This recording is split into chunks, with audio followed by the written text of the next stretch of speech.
Hello and welcome to the Pirate King Plays Genshin Impact. Where last we left our hero, we figured out some stuff about the past and the origins of the Abyss Order. And saw stuff through our sister's eyes. Then we started up Dia's story quest and are investigating the group called Dekan al-Ahmar, which is led by her father. Alright. Oh, actually, almost forgot to do this. Sorry, be just a moment.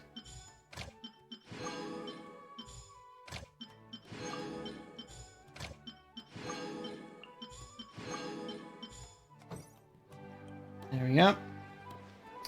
Now we can go. Where the fuck are we going? Over here, right. All the way over here.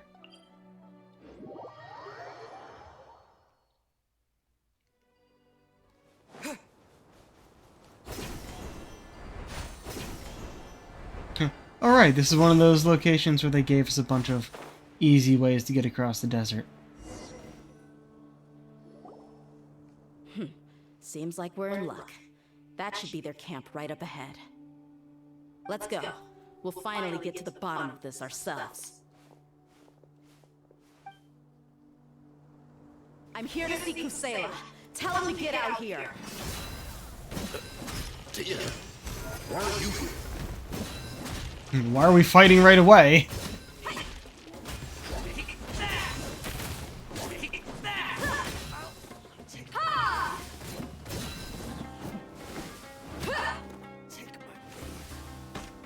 Oh, you. Just an interesting way to fight. Haven't you all done enough?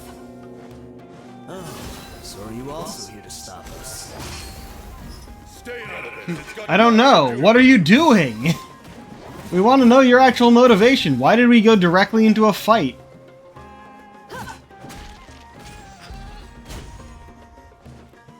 And Ragdoll. Oh, these are bosses.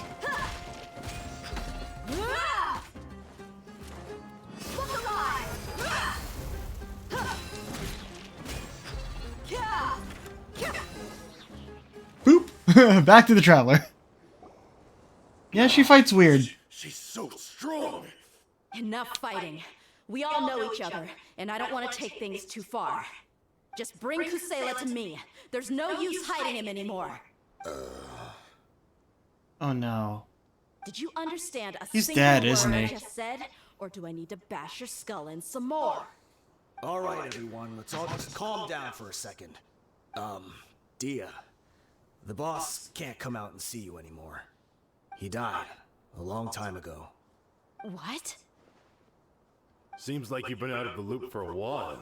Guess that's for the best, though. At least, that's what the old man wanted. When did he die? What happened to him? A few years ago, Kusela broke up Dekan al-Ahmar and went to the Deshret's Relics headquarters by himself. So is that when you guys started acting up? We would prefer to call it taking revenge. Every last person in Deshret's Relics must pay in blood for what they did. So that's why they turned on each other. It was all motivated by revenge. Let me start from the beginning. Dia, do you know how the head of the Relics maintained order internally? Overwhelming strength and unquestionable authority? Those were a part of it, yes. But just those on their own weren't enough. They had another tool at their disposal. They called it a person's record. Regardless of whether they joined by their own will or were coerced, every person in Deshret's Relics were forced to leave a record of themselves at headquarters. Whether it be their deepest sin, some unforgivable act, or their most immoral exploit, the record served both as a symbol of loyalty and the perfect material for blackmail. So you mean Kusela thought there was no escaping the records? That's precisely it. Every one of us have a record. Me, Bashar, Tikriti, and all the boys who grew up with Dia and ended up joining our ranks. But you, Dia, you were never asked to provide a record, were you? I never even knew this was a requirement. You were probably the only person in all of Deshret's relics who didn't know about it. Ever since you were born, Boss had been trying to shield you from this organization's sinister rules. Not only that, but he also banned all of us from committing any nefarious acts. He said he'd take care of the dues we had to pay regularly to headquarters. But in the end, he was just an ordinary person. What could he do? He was forced to go to headquarters again and again to account for missed dues and incomplete records. He'd come up with all kinds of excuses and get beaten up as a result. We all knew he was doing that for you. He wanted to get you out of this world, no matter what it took. And that's why he became a shell of himself and couldn't walk without a cane. Wait, but... Do I have to skip ahead for doesn't you make and no one any else? sense. I didn't know about any of this, and I'd never seen him get injured or beaten. Because you were too young at the time. How would you ever tell between wounds from a beating and wounds from battle? When you left home after that final argument with him, he seemed to age by a decade overnight. Even his hair went gray. So, even the blazing beasts were... Yep. It was all his doing. Had he not arranged them to come to you, you probably would have been reduced to a pulp before you ever left the desert. A few years ago, Boss said he needed to make another trip to headquarters. He was already pretty weak then, and we all assumed he was going to get beaten again. I suggested that he hand the role of leadership over to me, but he said there was no longer any need, since the Khan al-Ahmar would soon be no more. His words made no sense to me, but that night, we heard that a massive fire tore through headquarters and razed everyone's records to ash. Everyone gained their freedom that night. Many members fled, not just from our ranks, but from the other brigades as well. But how could we leave with a clear conscience? All of us who knew exactly what had happened. The boss can't have just died for nothing. Those heartless jerks at headquarters took him from us. From that point on, the sole purpose of the Khan al-Ahmar became revenge. The big fire that Boss started was quite a blow to headquarters' strength. It's given us the opportunity to launch our attack. Even though we're outnumbered, we vowed to see our revenge through to the very end. But Deshret's relics haven't been the only victims of your revenge. There were people from headquarters who changed their names and went into hiding. Some fled to other brigades, and others escaped to the rainforest. But we won't let any of them escape our wrath. They'll all pay for what they've done. We've suffered plenty of losses as well. To keep going, we need an enormous amount of supplies, from food and medicine to weaponry and explosives. All we can do is exchange our loot from Mora, and then use that to get supplies. We forged Boss's handwriting and sent out many letters to his former friends. That's what I thought. Thankfully, many people were willing to come to our aid. We were also able to attract many mercenaries who shared our goal. We've endured unspeakable pain to win many impossible battles.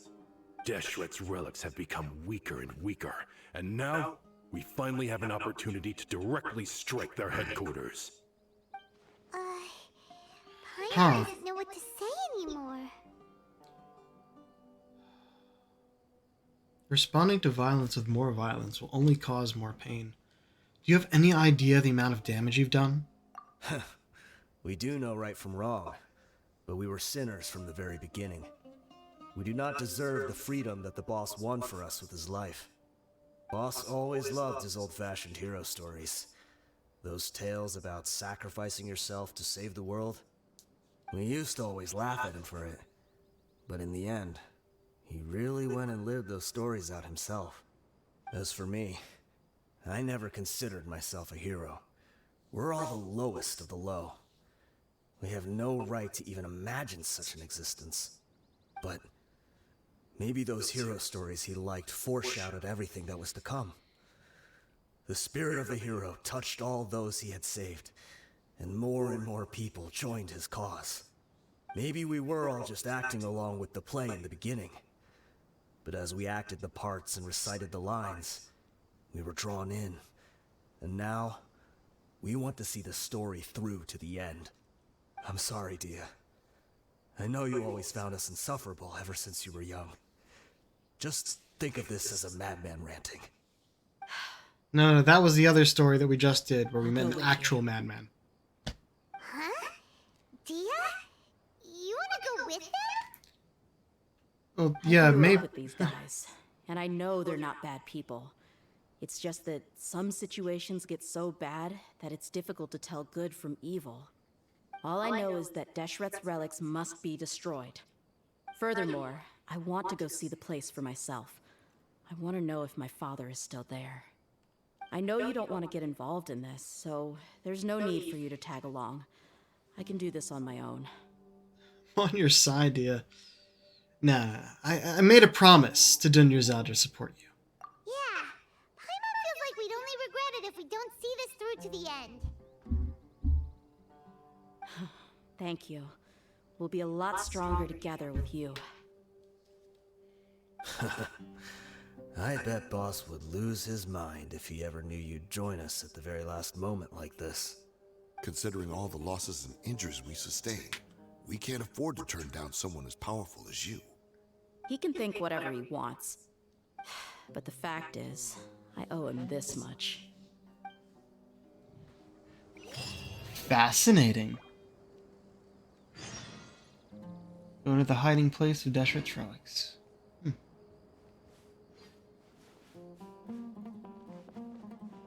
I guess it all comes down to this.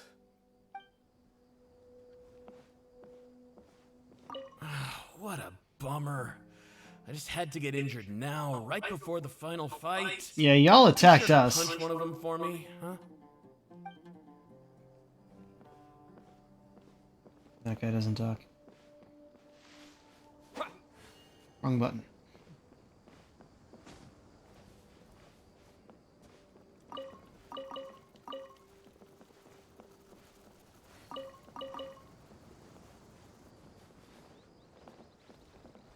Right, where are we actually going, though?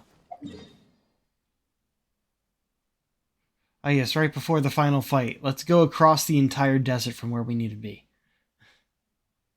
Oh, this is not actually as close as you think because it's a lot further down in a hole. So this might be the best place to go.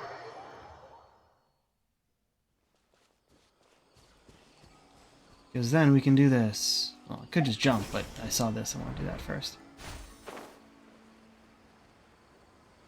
Oh, you know what? Hold on. Let me try that again. But we can go faster. At least for a bit.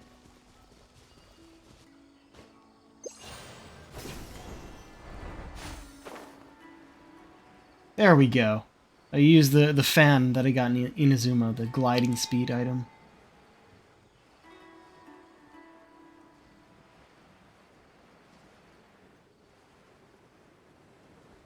It won't last forever, and it has a much longer cooldown than literally anything else I've ever seen in this game. But we get a fast flying speed for like 30 seconds. Yep, there, it's done.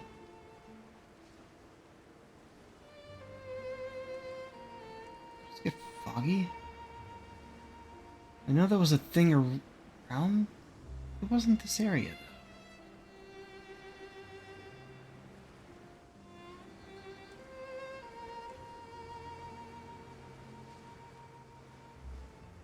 Uh-huh. Is this the entrance? We sure didn't run into much trouble on the way here. You think? Should be. I don't think they have enough manpower left to post guards and defend their perimeters. Beyond Glory's Past. Alright, the final hideout of Deshret's relics. Alright. Like, they also suggest Electro, but nah. No, not wrong button. That button. I'm good with my standard party. Wow. Paimon didn't expect it to look like this on the inside. They should all be holed up in here. Don't know how many people they've got left, though. Who cares? We'll round up all of them. Still, we should be careful. Even if they've only got one shot left, it could still take us out. I've fought through many situations like this before. Yeah, we'll know what they're really capable of once we've landed some hits on them. Deshret's relics may have been a force to be reckoned with before, but their name means nothing now. Yeah, they don't stand a chance with you here. I'll take the lead. I've been here once before. Oh, alright. They're actually here, physically. You are not welcome here.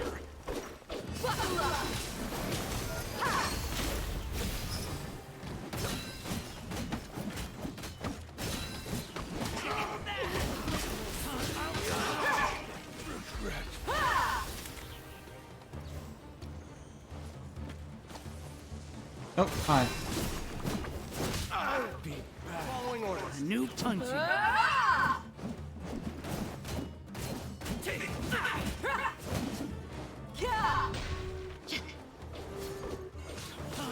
Let's get it on!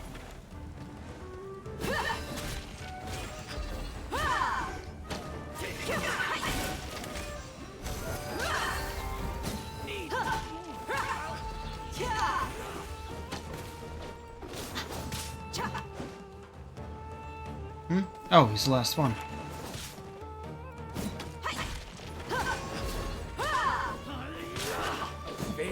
Lucky today.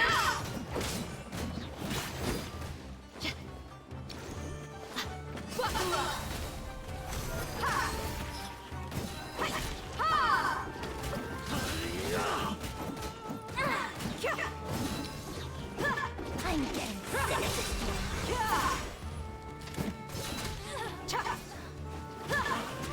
You want this one? Yeah, she does control kind of weird, but most of her actual sword swinging stuff is the same as the Luke. We're So almost there. that part's fine. Her.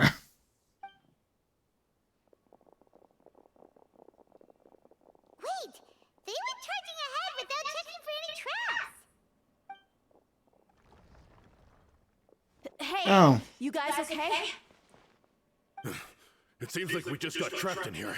Don't think we triggered anything else. Watch out, the enemy's coming from ahead. Well, now that things have come to this, seems we'll have to fight our way through. Don't worry about us. We knew something like this could happen. Go and take a look around. There could still be another way through. Figured there was gonna be a time they got cut off from Get us. the boss down. Let's check if there's another way. Assuming Lives we can from- make it through to help them. Oh look, puzzle stuff. Let's see.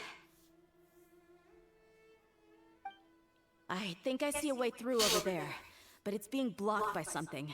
Let's try our luck with that mechanism. Okay, let's go.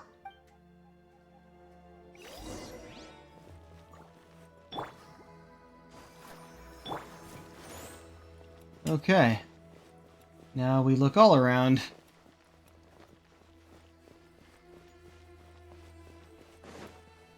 Is this where we came in? Yeah, it seems so. Yeah, same on both sides.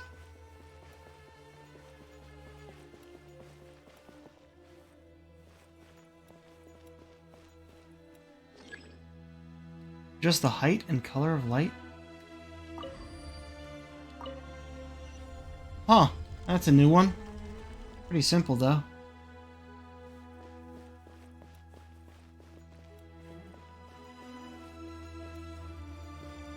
Got one of these guys.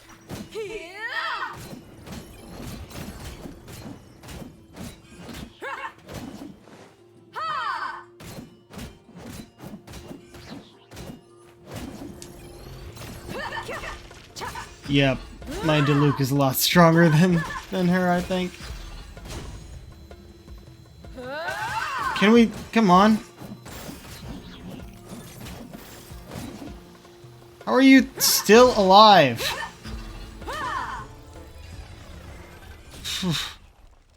Geez, should I even bother with using Dia in this? I always try to use the guest characters. when I Another can. mechanism like the one before, but this one's being blocked off in the middle. We just need to adjust it a little. Oh.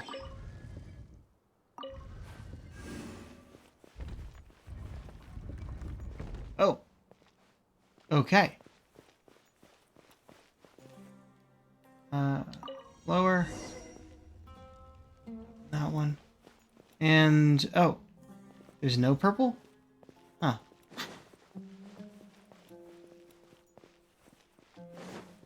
Nothing else in here? Yeah, it's... There's no climbing in a place like this. Domains, that's right.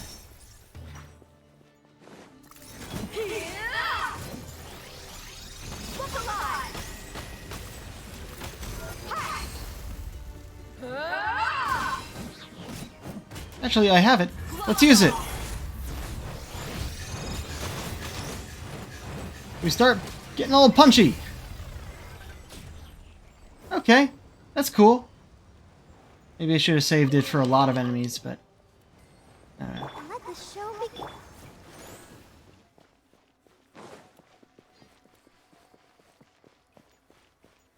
Great.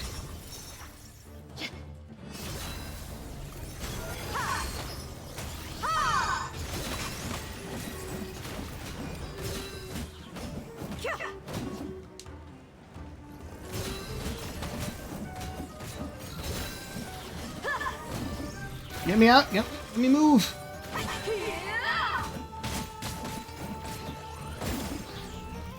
Let's get it on!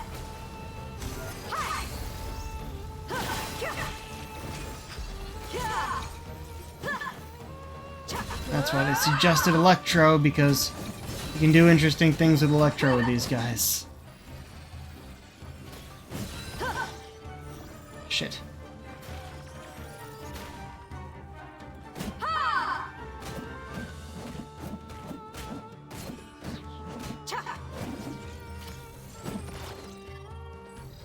I'll protect us.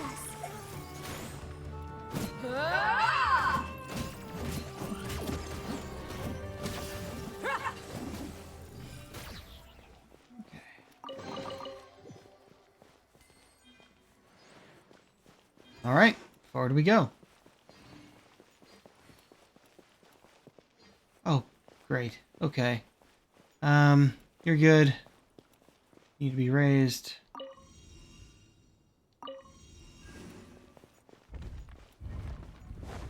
Oh. Now you change color.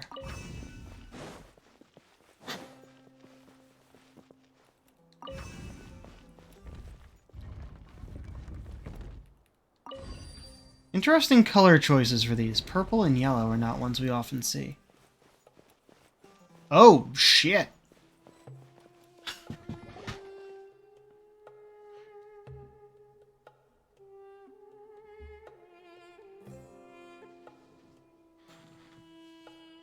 I wasn't expecting anyone to make it through from the other side. Michelle. But as a desert dweller, I suppose we should be used to our folks defying all expectations.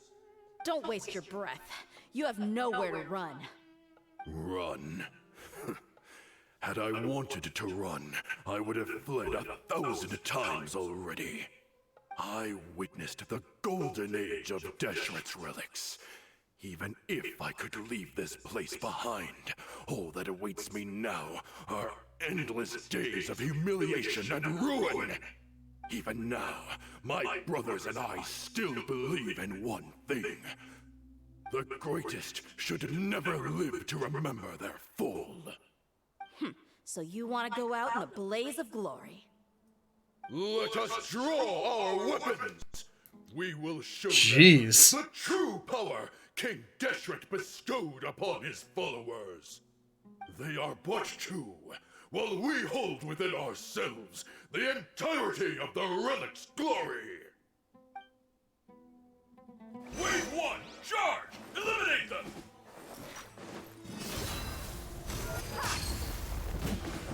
I should have waited till there was more in the area.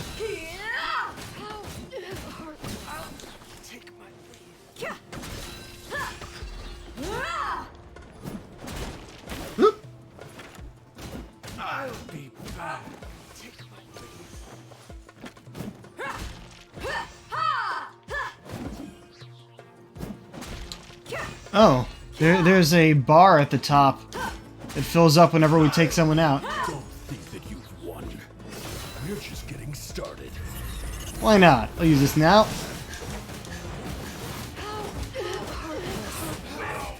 King Deshret will not abandon any one of his followers. Whoa! Okay, hold on. Oh, don't do that to me. Okay, we're here. Let's get it on!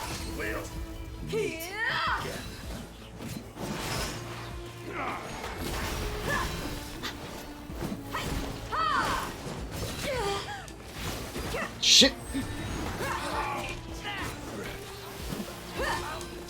Brothers! With me, this is where we prove our faith. You all just wanna die? None of us plan to leave this place alive! There we go. But we'll His Croc's here. Great. Not gonna do much. Pound into the ground! Woo, shit. You ain't messing around! Shit. Oh, hey, there's her revive thing that came up. No, not that. Hit him. The golden slumber. The commander has finally fallen! But they're still coming at us! This place is like a gladiator's ring. They just keep coming no matter how many we beat! Yes, keep fighting! There's no need to fear, and no need to back down! This is our last stand! When the next wave comes, try to draw away their attacks. I'm going to see if I can take out that high platform. And reinforcements. One reinforcement. Oh, wait, there's the rest. Where's our music? Me, Mitchell! Ugh, so they've broken through the front as well. Apologies, Lord Michon. They fight like absolute madmen. No matter how much we throw at them, they just keep coming for more.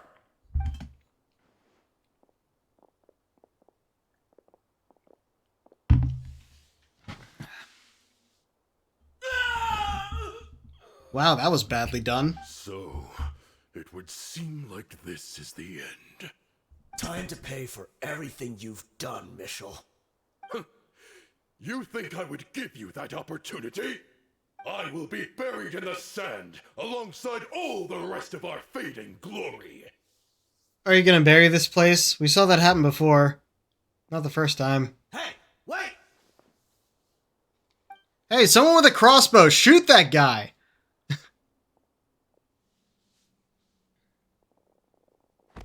I feel like there should be music right now. Did he just drop dead? We were too late. He just kill himself? Over. There's no more need to fight. The But if you're graphics just still twitched going to there. cling on to your so-called mercenary's pride, then I'll give you all a good beating as well.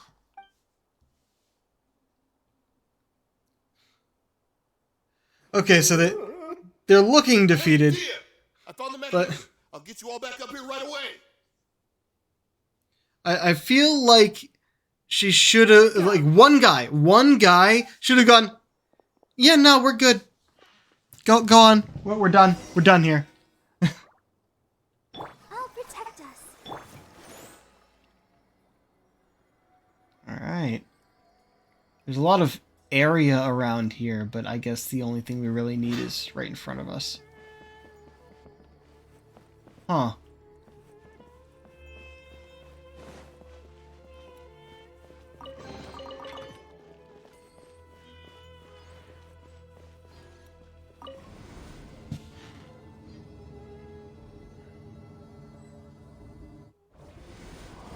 Who are you filthy rats? And why are you always pestering us? What? You call yourself a member of the infamous Deshret's relics, and you still can't even tell who's made it all the way to your headquarters? Who knows what intent a bunch of rats may have? We try to catch a couple, and you all just show up on the other side instead. How are we supposed to figure out what you're after? Hey, Dude, really? a man by the name of Kusela. Why would I know? It's not like I'm in charge or anything. This is your last chance to talk. Hey, I said I don't know anything. I'm just an average member here. I'm telling the truth. If you're here to find someone, why don't you look through the records yourselves? Who can remember every name and face with so many people coming in and out every day? The irony. His life became a light for so many, yet to others, it wasn't even worth remembering. Where's the records room? Answer me! It's right over there. All the files are in there. You can go through them as much as you want. It's not like any of them still matter anyway. I mean the old records room. The old records room? You mean the one that got burned down? Kusela. Ah, yeah, I remember him now. The guy who could hardly walk. Watch your mouth. That's our boss you're talking about. He was definitely faking it. We all let our guard down as soon as we saw him come hobbling in. But in the short time it supposedly took him to take a dump, he'd already gotten away and started a fire in the records room. He couldn't have possibly outrun us if he wasn't a fraud. And after that, Deshret's relics fell into complete disarray. Stop wasting That our was the time. plan, yeah. Every one of us here is perfectly aware of what he had done. Tell me, where is the old records room? It's just over there. Go see it for yourself if it means that much to you. There's nothing left in there but ashes. No human could ever survive that kind of inferno. Bashar, Tikriti, let's go. We'll leave the others here to guard these guys. Spare them no mercy if they try anything. You really had to find that out for some random average member of the relics? Doesn't even know why we're here? How is it not painfully obvious that they're evil and we're here to quash them? I've already told you everything. Yeah.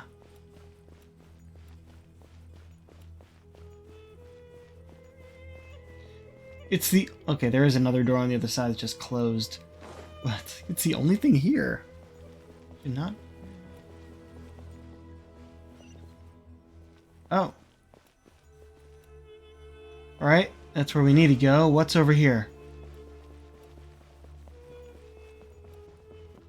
Oh, just a dead guy. Is that the guy that they took out in the cutscene?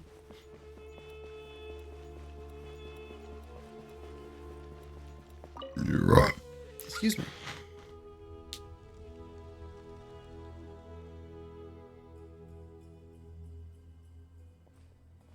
So, this was his final destination. How did he do it? Getting past all the guards with a limp and sneaking in here to start a fire?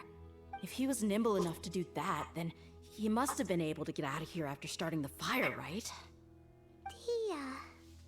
I'm sorry. I know it's just wishful thinking. Let's look around. Maybe we can find something that's been left behind.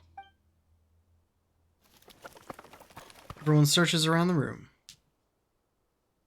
And there's his cane. Is this a cane? It must be the one that Dia's father used. Kusela. Thanks for everything, boss. We're fortunate to somehow find that cane after that fire. Let's split up and look around some more. What if something else has been left behind? But what else could survive a fire like that?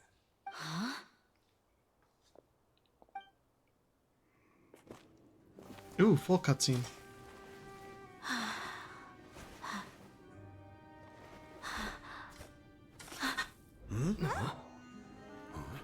Cane sword.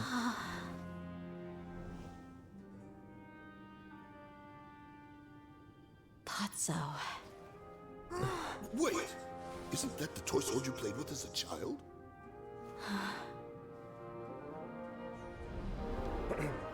The dragon is no more, for Princess Dia has slain it. Its head now hangs above the city gates. Her bravery has brought eternal peace and prosperity to us all. Dia, come on. This is the most important line. You can do it. But Dia, you defeated the dragon. Everyone's waiting for your speech. Still too shy, huh? All right, I'll do it. I hereby proclaim our victory. Evil shall plague us no more.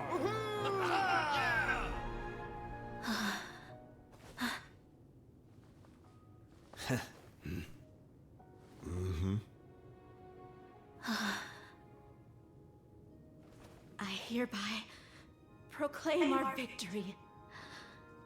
Evil shall plague us no more, Dad. Aww. Whole story was shared with the Core of 30, which finally joined the investigation in the name of restoring order, and you gave me so much text and no time to read it! What's this? What the fuck? That wasn't fair! Every time they give me so much text like that, they make it a press X to continue. But no, it was a loading screen. Fuck you! We got some snacks and drinks all in Paimon's tab. Don't you remember? You asked Paimon what she would do if she were to wake up tomorrow with loads of money. And Paimon said that she would get boatloads of tasty snacks. You looked super confused at the time, but said it was an adorable thing to say. These opportunities don't come by often. So today, Paimon's gonna treat you to a special crash course on Paimon's life philosophy. She rarely spends her allowance on other people. It's really my treat, but you get the point. Hey, come on! Paimon's not that stingy. Anyway, the point is that Way to you trail eat off. to your heart's content. You'll feel better for sure once you've gotten something in your tummy. Junior's dad will also be here shortly. She's already heard that we're back. Aw, thanks, you two. Honestly, this is very unlike me. I just had a lot on my mind on our way back, so I didn't know what to say. My chest was filled with all kinds of intense emotions. They just shook me even more than all the feelings we've shared during our previous adventures. But when everything came to an end, those emotions also vanished without a trace, and I was left feeling more empty than ever before. It was as if I'd lost the thing that was most important to me. Everything just happened so fast. Yeah, you're right. To many mercenaries, Mora is the most important thing in the world. But perhaps to us, it's the most worthless thing of all. Idrisi and the others all used to say that they would quit if there was no Mora to be had. But when it came to avenging my father, there was no Mora to be made anywhere. My reality shattered when I found out that the father who always told me hero stories was in fact a bad guy. But look at me now. Am I any different? Despite all my promises about never forgiving him and never trying to understand him, I still went to such lengths to find out the truth and nearly even shed tears for his sake. We're hypocrites, all of us. You should never question your true feelings, though. Yeah, you're right. It's just a pity that we often only recognize our true feelings after it's already too late. You're back! Are all of you alright? Ah, there she is. Yeah. Many people And from already the said- Core 30 came over, and I just wrapped up everything with my dad. All I can do now is wait for their verdict. Huh? Dia, you're looking quite down again. Paimon will explain. A lot happened while we were gone. So when it finishes telling the story, Dungeon begins to cry. I really should have controlled my emotions better. I just... It's all right, my lady. You were hurt by all of this as well. Truth be told, I'm starting to feel a little guilty watching you cry like this. But Dia, your pain must be even worse. You shouldn't need to comfort me. Hey, don't worry about me. If anything, this whole thing has finally shown me the difference between illusion and reality. My father probably thought that people could settle into new lives as long as they moved to a new environment. That thought has even crossed my mind a few times. It's like saying, what's wrong with adapting to a new life? However, there was always something deep within my mind that refused to accept it. This impulse brought me great turmoil, and even made me feel ashamed for turning my back on your father's kindness. But now that I consider it again, it all makes sense. The desert sands are a part of who I am, and I will never be able to lead a peaceful existence. I understand how you feel. That doesn't mean I won't be making any changes to my life, though. As an example, I'm now thinking about taking on some small odd jobs. It's just like Idrisi said. I also want to catch up to my father and become a character in his play. Even if What? the ending of the story may be childish and ridiculous, it won't really matter. Isn't that neat, though? Oh, you'll be a whole new kind of mercenary, one that's not out for Mora. Why don't we go for a change of scenery once we finish eating?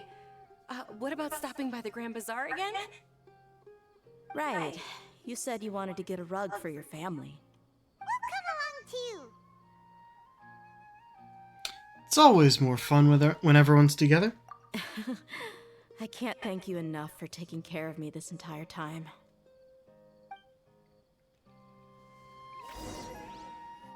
Oh, go to the Grand Bazaar.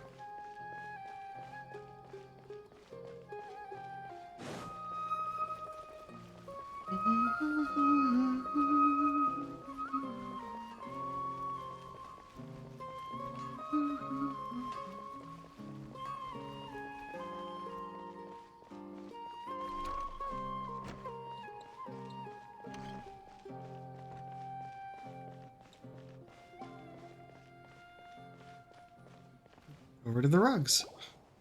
Oh, this rug here is quite something. The craftsmanship is exquisite, and the fabric is also of high quality. Ah, here you are. Finally, I found Sitar. Hey! Aren't you that mercenary who bit his tongue? Yeah. You can still talk? Wait, are you here to take revenge on us? No, no. What are you talking about? Do I look like I can take you all to a fight? Okay, good. I just came here to give you something. I'll be on my way to give myself up to the Corps after this. Once I woke up, I hurried to the Khan al-Ahmar's camp, hoping to alert them to your presence. But when I got there, I found no one except the members who were still too injured to move. Ah, so you probably got there after us. Yeah, they told me that they had exacted their revenge, and everyone had turned themselves into the authorities. Even that last camp was not going to last for much longer. I had joined the cause to repay an old favor for Kusela. Now that everyone's already turned themselves in, I might as well do the same. One of the injured members gave this box to me, and told me that it contained some of the old man's last possessions. Everything left in the camp will get confiscated, so I figured I should get this to you before the Corps could get their hands on it. Thank you. No You're worries. talking a lot for someone with We're a all just living damaged our own tongue. truths. There's no need to comment or judge anyone for it. That is a real weird line to walk off on. This box contains everything that Dia's father left behind. Huh. It feels lighter than expected. Well, back in the day, the first thing he did with any Mora was spend it on things like drinks and meat. But let's see what's inside. What's this? It's just a bunch of junk. Ugh, kinda stinks. Perhaps it's just been left unopened for too long. A handwritten copy of a storybook. The paper's already yellowed, and it looks like it's about to fall apart. It was against the Academia's rules to possess books for personal use. If he was going to break that rule, he could have at least copied something useful. That probably means this was really important to him. It's a book of all those stories he And here are a told. few bags of children's snacks. The packaging's completely deteriorated. Maybe that's where the smell was coming from. Did he get those for you? Yeah, but here's the thing, though. Even when I was a child, I was never a fan of these kinds of snacks. He'd always say that he got them for me, but in the end, he always ate more than I ever did. Who even leaves snacks in a box like this anyway? Isn't that just common sense? Forget it. Let me see what else is in here. A razor, some buttons, some round iron tiles, a wooden toy puppet, a wool scarf, which from the looks of it probably belonged to a woman, and a hair clip? Why are these things here? I'm suddenly feeling a little scared. I'm sorry, my lady, but this is just the kind of man he was. He probably saw this box as some kind of personal trash heap and dumped any and everything in there. 2 empty liquor bottles. Tell me, you guys, are these the kinds of things that a normal person would leave behind? Probably not. Huh? There's something in the bottle! Oh, you're right. All right, I got it out. It seems to be a piece of paper with some writing on it. The bottom part's all damaged from moisture, though. You're not showing us any of this. I was suddenly seized with an urge to write a letter after finishing this bottle. I just folded it up and left it in the bottle, though. If I end up forgetting about it, it won't really matter. To Dia. It's a letter for me? You don't need to read it out loud if you don't want. It's all right. I'll just read it out. If he went to the trouble of writing a letter, there must have been some important things that he wanted to say. Or at least record down. My condition's becoming worse and worse. Can't even walk without a cane anymore, much less go out and have fun. Guess I don't have many days left. If you're reading this letter, then I suppose I'm already long gone. You were adorable as a baby. Everyone loved you. And regardless of whether you were crying or laughing, everyone enjoyed having you in the group. But once you grew a bit older, you were no longer nearly as happy or cute. It's probably Idrisi's fault. He was never up to any good. Can you believe this guy? He can point the finger at himself. Anyway, back to the point. To summarize, I'm writing this so you would know not to feel sad for me, even if you end up finding out the truth. The reason being that I was never your father to begin with. Wait, what? Surely, he must be joking, right? I don't know. I was quite formidable when I was young, and 100 times cooler than some so-called flame main. Really felt like the whole world was under my feet. With just a teeny tiny bit of effort, I felt I could rule over the entire desert. But as fate would have it, I went out into the desert for a drink one day, and discovered a baby in the sands. It was you. You were just lying there, small and helpless. You were so tiny that if the wind blew for just a little while longer, you would have been buried forever. But your cries were so loud they made my head hurt. Now that I think of it, you really were a bundle of energy. Sounds like he's serious. I told Idrisi and the others that I had slipped up with a woman while out and about. None of them even doubted me. I'm sorry that I had to lie to them for so long, but I really had no other choice. I was their most esteemed leader, after all. It's not like I could just tell them that I suddenly wanted to play at being a father. At this rate, I'll puke up all the liquor I just drank from this bottle. Anyway, That voice doesn't match the body. Don't know possess why. the kind of freedom and kindness that we could only dream of. As far as how you should live your life, that'll be up to you to decide. That's the end of the letter. In the end, he was still thinking of me as a little child. But isn't that also a good thing? I suppose, or I would have suffocated under the sand a long time ago. He was a good father to you. The fact that he wasn't a blood relative doesn't change that. Yeah, it's just a pity that we had to learn the truth of everything like this. Do you already have some ideas about the decision that he wanted you to make? I do. If he first found me alone in the sands, then I want to try my hand at finding the person who abandoned me. I just Really? have one wish. To tell them a story. That there once existed a childish and foolish jerk with a heart of gold. And that only under his care was I able to grow and mature into the person I am today. If you end up finding any leads, can you share them with us? We go on adventures all the time. maybe we'll be able to find some information for you. Sure, I appreciate it. I wasn't expecting you to be so enthusiastic. I also don't want to see his efforts go to waste. I don't want you to stop going forward. I'll help too. Thank you. All of you. Thank you so much. My life has certainly had its twists and turns, but I've always considered myself lucky. Because no matter where I've gone, I've always been surrounded by incredible kindness. Lion's blood complete. Okay, that's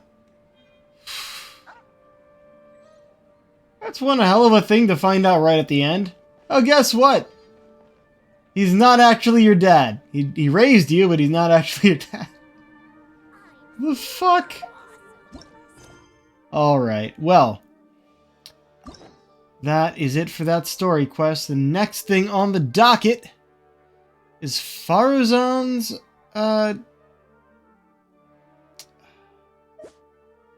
what's this called? Hangout event. There we go. Yeah. Have we even met Faruzan yet? Like, I feel like she might have shown up in one of the... No. No, I don't know if she did. Like, I've seen stuff about this character, but I have no idea where she's actually supposed to show up. So... yeah, it's just this. We have 5 endings to get through. And we have 2 hours left in our normal stream. We'll take a look at where we are at the end of the stream. If I have a few endings left, I'll do them tomorrow, and then we'll do the event. But if we finish this Hangout event today, then I probably won't stream the event, even if it is voiced. I don't know exactly what'll go on with that. Even though most of the Academia's restrictions have significantly relaxed, I'm still a bit worried that the Matra might give her trouble. I'm sorry, there's no lead up whatsoever? We're just suddenly talking to Tainari. What? It's a, but I'm so fucking confused. I mean, we'll understand eventually, I'm sure, but restrictions. Who? Give who trouble? I need to stay here to keep an eye on the situation. Kale, can you head to Sumeru City and find out why she isn't here yet? Does it have to be me? I'd only assign a job this important to someone I trust. Are you not feeling well? Oh no, I'm fine. I've completely recovered. It's just that if I'm going to see her, I think I need to... Oh, okay, I think... myself first. I think we just happened to walk into this conversation. That would make a lot more sense. I know. You'll have a tough time if you go by yourself. Also, the cutscenes always look different like this in Hangout events. To accompany you. In a predicament, I see. Yeah, okay, alright. Much less confusing when you realize, oh, we came in the middle of something. Oh, hey there! Ah, it's been a while. What a coincidence. I was just thinking about asking you to accompany Kale to Sumeru City. Why'd you think of me? Sorry, that's not what I meant. It's just that this matter concerns research banned by the Academia. Not the sort of thing you'd shout from the rooftops. Also, you happen to know about this situation? There are very few people I can trust to be discreet right now. After giving it much thought, I believe you're the most suitable person for the task. Research banned by the Academia? It's complicated, and this isn't the best place to talk about it. We'll fill you in on the details once she arrives. Who's she? You might have heard about her in Sumeru before. Her name is Faruzan, and she's a very experienced senior researcher. Okay, so this is our introduction to Firezone. Might have heard about her before. No, we have not heard about her before. When you say very experienced... Let's just say that a huge part of Kasharawar's mechanical research over the past 100 years have used her academic discourse and manuscripts as their foundation. 100 years? Is she human? She is, but she vanished for 100 years because of a certain incident. She only returned to the academia after being found in the wilderness a few years ago. She Because traveled of through that, time? Her current personality can be a bit strange, as is her attitude towards Kale.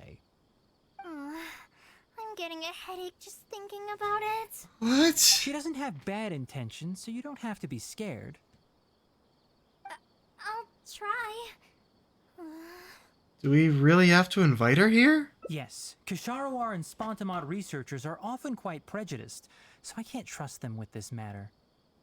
What? However, Faruzan isn't influenced by modern thinking.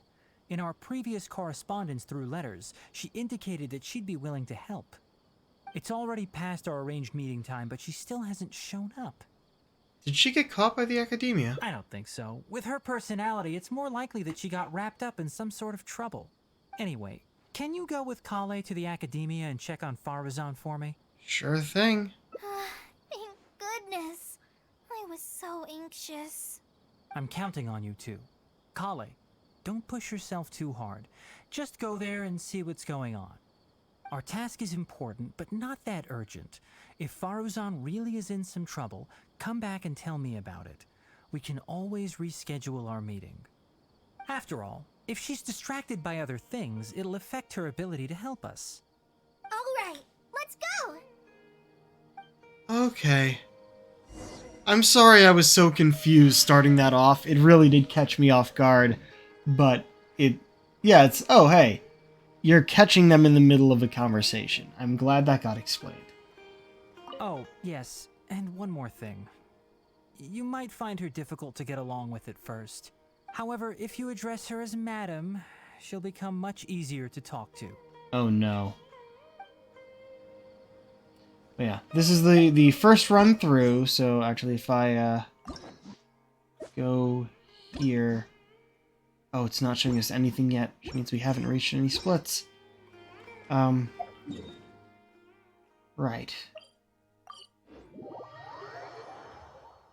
Oh, right into it. Sorry, what did you say? Oh, could you repeat yourself? As you know, I'm sure, hearing goes with age. Farzan, I said that you need to give us an answer. Yes. And did you forget to add Madam? Oh, I already hate you! I already hate It's you! perfectly fine. Madam Farzan, we don't want to make things difficult for you. However, you haven't been teaching courses or supervising theses these past few years.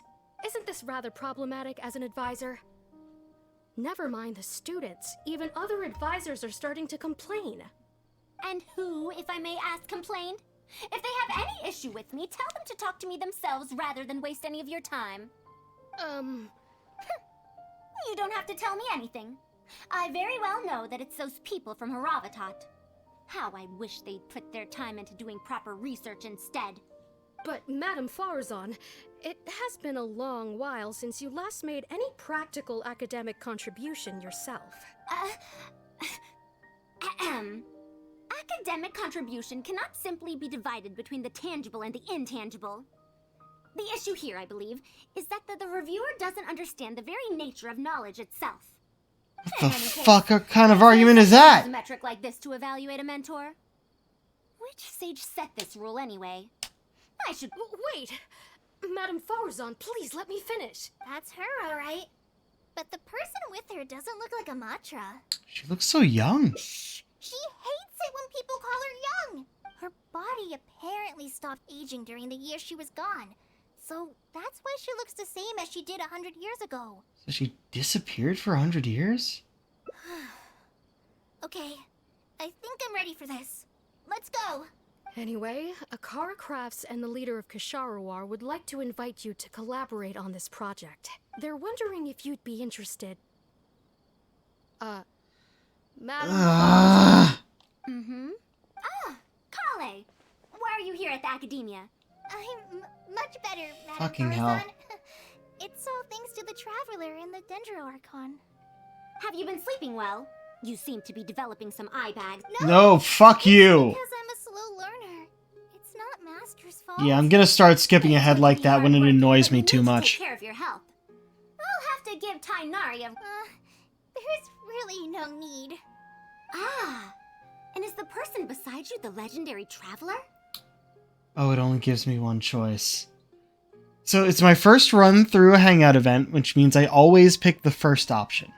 It's after that I look at the splits and choose the other ones. But I was very tempted to see if it would give me an option to purposefully not call her Madame. Because I would do that. Pleasure to meet your acquaintance, Madame. Oh, I've heard much about you before. In fact, I've been meaning to meet you for a while now. It is thanks to you, after all, that the Academia is finally getting back on its feet. Even Kali's illness is... Ahem. Madam Farazan, I believe we were still discussing the collaboration with Akara Crafts. I'd wager it's those Kasharawar Dunderheads. God damn it! I'd go to their Darshan. Say no more. I have no plans to change my field of research. If you're this unwilling to participate in the collaborative project, you can also consider teaching a class. It might be difficult to teach a course with topics that only fall within Haravatat's subjects, but we can't delay this anymore. You need to give an answer. You can teach a course or participate in a collaborative project. If you don't do either, it'll be hard for me to persuade the advisors and students who have been complaining. It sounds like some internal academia dispute. Could you not give me a few more days to consider? This matter has been delayed for so long already. That's precisely the issue. If you don't give an answer today, I fear that someone will soon escalate their complaints to the sages. What a waste of free time these folks are. Now you two are here at Tainari's behest, I take it. I'm sorry, but given the current situation, it looks like I'll have to come over some other day. Kala seems she wants to say something. Please give me a moment with Kalei. Of course. I shall need some time to think as well.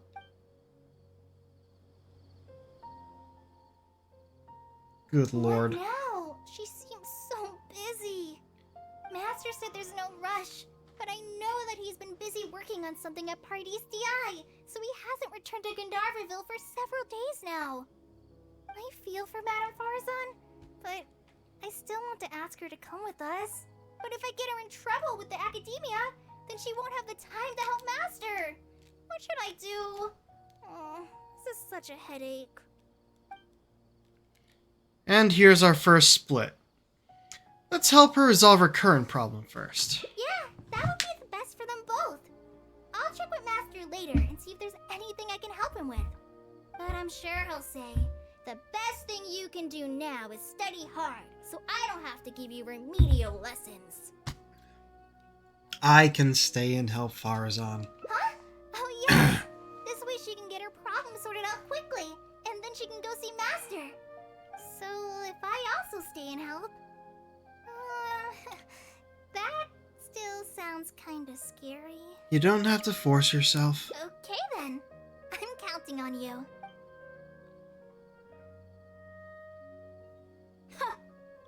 I have to teach students from Haravatat or owe Kasharawar a favor. It strikes me that they might be even less happy about such a deal than I am. I think I can sympathize with them. We're back, Madame Farazan. The Traveler said that he can stay and help you. Oh, why I couldn't ask for more. In fact, I'm rather curious about the type of person the Traveler is. You were the one who taught Azar a lesson after all. That said, will I be troubling you? It's no trouble at all. I specialize in solving problems. Is that so? Good. It does so happen that I do have something I need help with. Now, should I apply to teach a course with Haravatat, or join the collaborative project that Kasharawar is proposing? Honestly, I don't want to choose either of them. Why not? Tell me more about that Haravatat course. You might have heard of it before. Haravatat is an academic faction that researches languages and runes. 100 years ago, Madame Farazan was a researcher from that Darshan. Now, not was. Still am. Yes, of course. But current Habitat students can't really, understand her direction of research. So even if she opened a course, chances are that no one would attend. Direction of research? In summary, I mean to interpret the configurations and solutions of ruin mechanisms via the deciphering of on-site stone carvings and unearthed documents. It'll include research into general documents dealing with such ancient machines. The research method is supported by Haravatat, yes, but the content deals heavily with both ruins and mechanisms. This will make it difficult for students of this Darshan because they don't understand much about mechanisms. Also, there are fewer and fewer unexplored ruins left nowadays, and Ksharawar researchers have been developing their own theories on mechanisms. As such, they don't need to rely on ancient documents. So this subject is what you might call a sunset industry. But yeah, to summarize for the viewers, Ksharawar deals with mechanics, and Haravatat deals with language. Her thing is deciphering ancient language in order to understand mechanisms or mechanics. So it has to do with both Darshans, and she's trying to focus only on one. They're far too complacent. Ancient mechanisms are more dangerous and complex than one might imagine. I'm telling you, things weren't like this 100 years ago. All researchers back then were interested in exploring knowledge from a variety of topics. They also gave more respect to unknown mechanisms. Nowadays, all people are interested in are mainstream subjects in popular research. Even if they attended my course, I wouldn't be interested in teaching them. Also, the people here think that my research is outdated and unrealistic, so they keep cutting my funding. Why, I think they could all stand to learn from Kale. She's a hard-working child and respects her elders. Huh? Why me? Well, yeah, why are you bringing her into this? If only those who came to my lectures were more like you. Speaking of which, are you feeling better? You don't have to confine yourself to Gonzaga. She's already... Yes! I remembered that I have a lot of studying to do. I need to head back and find Master. Wait, I have an idea. Kale needs to learn how to read. Are you telling me to start a reading course for Kale? Huh? Wait. Although Tainari has academic dealings with the academia, he isn't considered part of it. This means that Kale isn't technically a student. Does she have to hold this class in the academia? No, he's right. The old academia became consumed by their arrogance precisely because they ignored the public.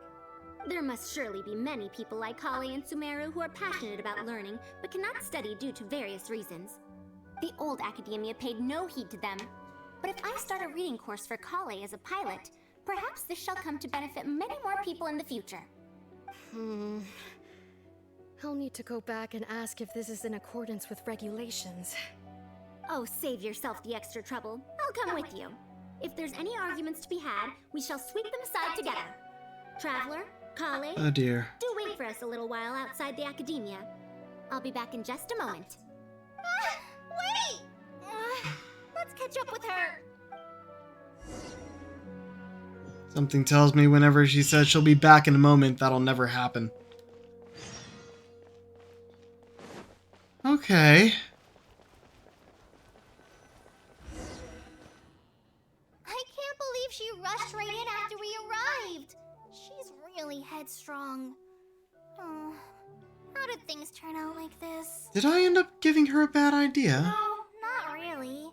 Madame Farazan is a brilliant scholar. Even Master thinks so. If she's really going to teach me how to read, it'll definitely be much better than me bashing my head against the wall. It's just that she can get a bit too passionate sometimes. I don't know how to handle that. The way she treats you is completely different from how she treats researchers. Maybe it's because she wants to take me in as a student? It's just like that researcher said. The academia has completely changed during the 100 years that Farazan was gone. I don't really get it. But it does seem like Haravitat's students aren't optimistic about the prospects of doing research with her. Students who are interested in mechanisms and applications of the elements generally enroll in Kashararar and Spontamod. Madame Farazan also refuses to accept random students just to make up numbers. She still hasn't found a student she likes, even after all this time back. So she's a teacher with no students. But she seems to like my attitude toward learning, so she often asks me if I'm willing to become her student. It's because I'm a slow learner that I have no choice but to stay up late and study. Whenever she compliments me, I feel really guilty. So you're scared of her because she keeps asking you to become her student? It's not that. Madame Farazan respects my choices. She hasn't been trying to persuade me, especially since she knows I need to rest and recuperate. She sometimes brings food to Gandharvaville for me, and each time she says that Master can't find out. Sounds like something a grandmother might do for her granddaughter. Now that you mention it, it does feel a bit like that. Do I really look that young? Look, everyone looks the same age in this Thank game. you for waiting. The issue has been resolved. Unless they're of the tiny character model, everyone looks the same age. Either they're tiny and they look young, they're mid-sized and they look all the same, or they're mid-sized and they have gray hair, so they look older. The character models in this game are just... What's the exact opposite of varied? There's so few. And like, you chose the tiny character model for Nahida, and she's supposed to be hundreds of years old, and a goddamn Archon! Even her previous form was the same size. If you're gonna make them tiny, make them look weird. Make them look inhuman if they're not human. Oh. I think that's one of my biggest problems with this game, is the lack of variation in character designs. No, character models. I shouldn't say character designs. There's a lot of variation in the designs for playable characters and main characters. But even some of the main characters in like the side stories are just basic ass models. Like all those Eremites we were just talking with. They're just basic Eremite models. And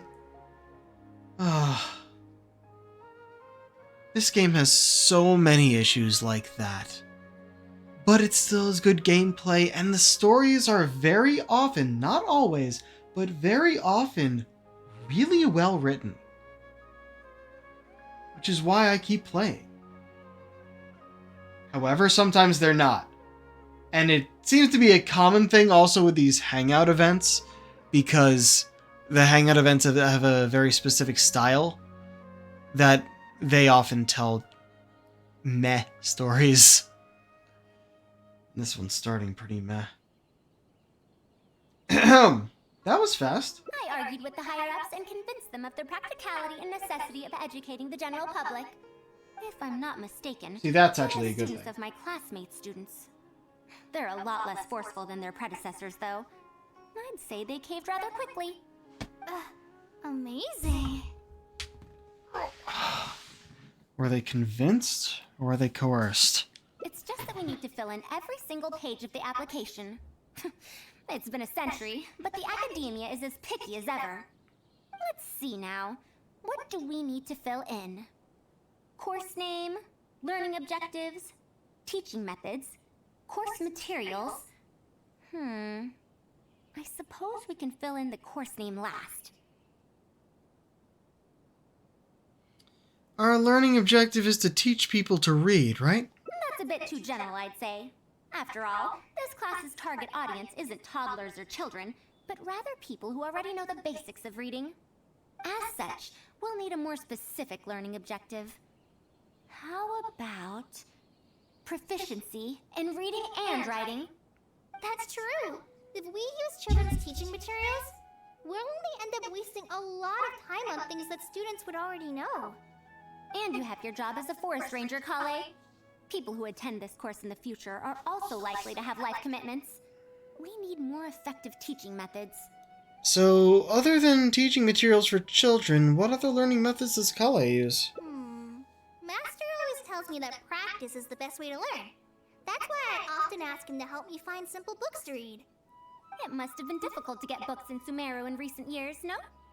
Tainari really went the extra mile for you. Expanding literacy is a capital notion. Now that the Academia is easing restrictions on the circulation of books, there should be more people who have become interested in reading. It's a great time to conduct this course. So, we've got teaching methods sorted out.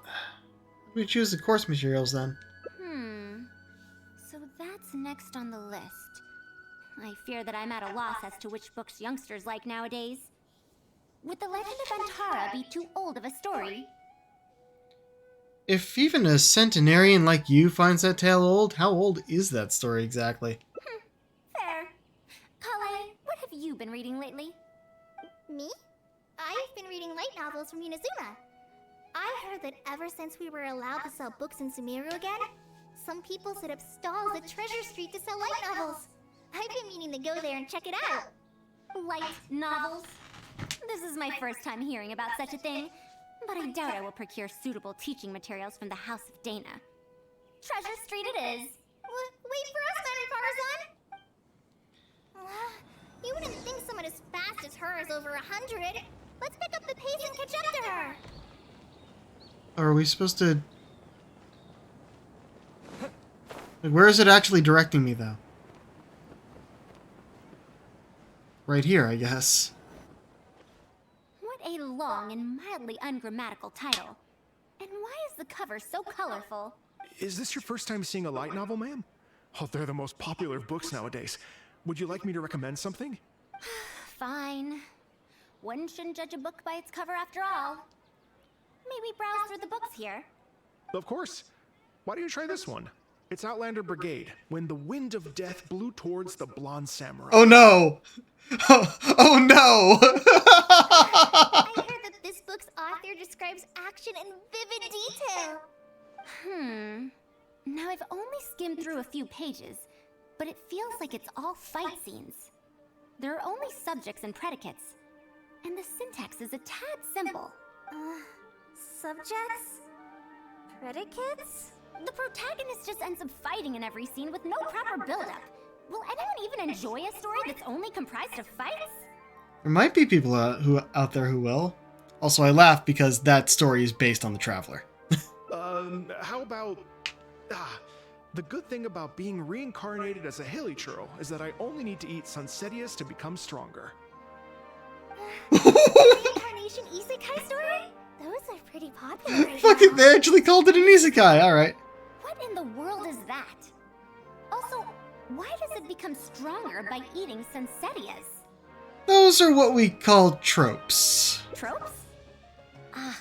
Those fictional rules used to push the plot forward, yes? They're definitely effective in achieving a distancing effect. Sorry. What is this distancing effect?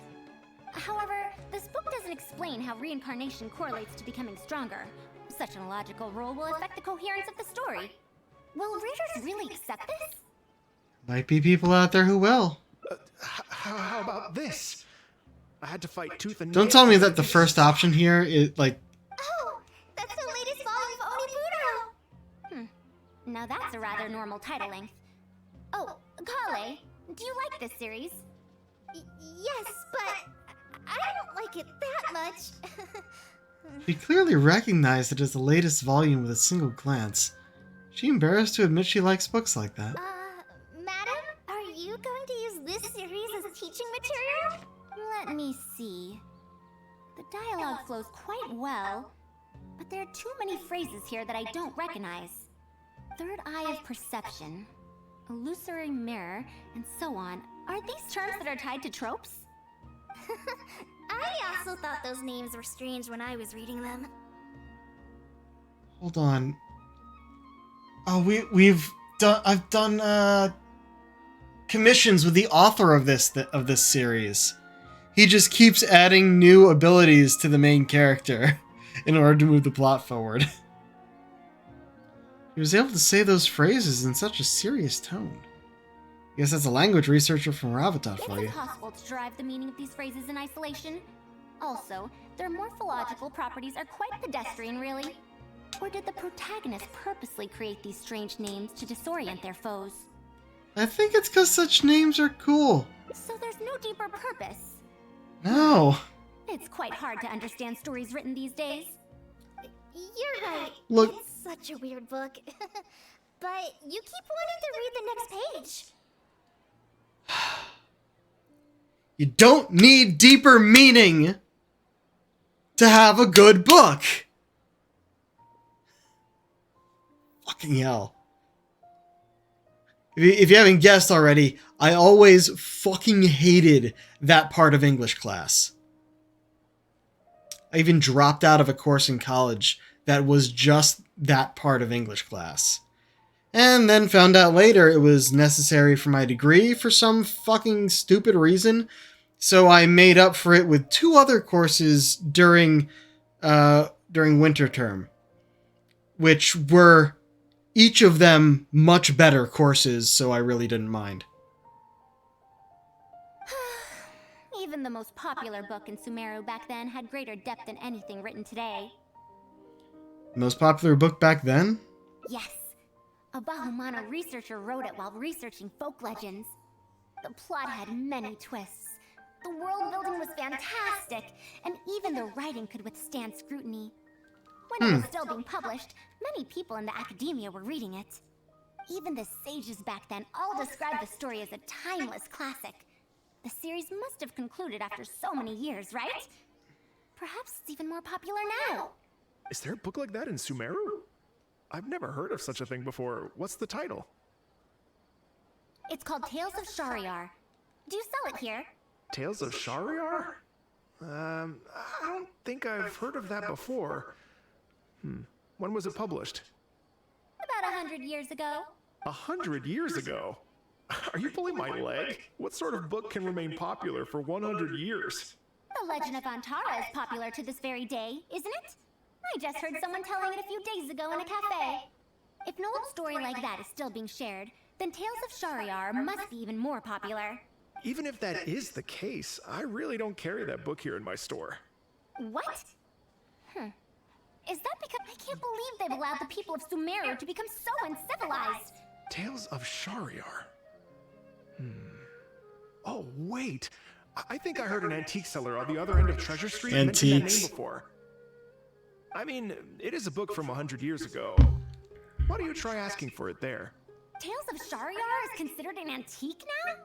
How could the Academia have let such an excellent work of literature be forgotten like this? Traveler, Kale, I'm going to get to the bottom of this. Let's meet at the antique sellers. We can go together. Oh, this is bad. What's wrong? You asked me why I'm scared of Madame Farazan, right? It's not because I don't know how to respond to her kindness. It's because I'm afraid of that ancient language she researches, because I can barely understand any of it. What if she uses ancient text as teaching material? That book's only 100 years old, Calais. I doubt it counts as a book written in an ancient language. Even so, what if researchers from 100 years ago like to use ancient languages in their books? We've got to catch up to her! Okay, that's a real weird fear. You have anything else to say? A book that was popular 100 years ago. Doesn't sound like something that'd be popular now, to be frank. Yeah, don't doubt it. It's always a possibility. Put it this way, yeah?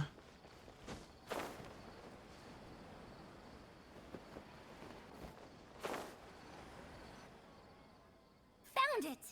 The 5th volume of Tales of Shariar! Wow, you actually found it! I never thought this book would ever get sold. Yeah! All right, that's our teaching material secured. It's only the 5th volume, though. Analysis of classical texts. After all, this book is definitely worthy of being called a classic. Can I take a look? Luckily the language being used here isn't ancient at all. I can recognize a few words here and there. Huh? But why aren't there pictures in this book?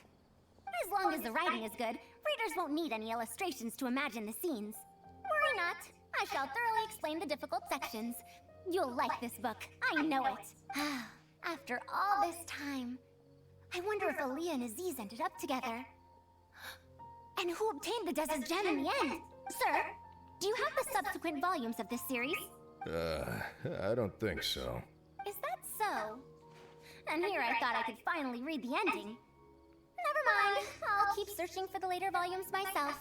If I'm to use it as a teaching material, it's better to start earlier in the series. Where are the first 4 volumes? Why aren't they all together? I don't have those either. Actually, this is the only volume I have. He just sounds tired. That popular? No. It's not popular at all. Rather, there's absolutely no demand for it. No demand? Impossible. Back then, I'd come across at least 3 groups of people talking about it during a single stroll at the Academia. Seriously? Yeah. No one told me that this book was anything special when I first got it. Where did you get this from? Can you still contact the seller? She's I'm afraid. Tone it down, Varzan. With a whole bunch of antique furniture. I didn't even notice it initially. Otherwise, the Matra would have come knocking. Wait, is this book actually worth a lot? It can't be, right? I'm afraid not. That's impossible. No matter how strict the Academia was, there's no way Tales of Shariar could have fallen into such a state. I do remember a passerby skimming through the book a few days ago. However, he simply sighed and left.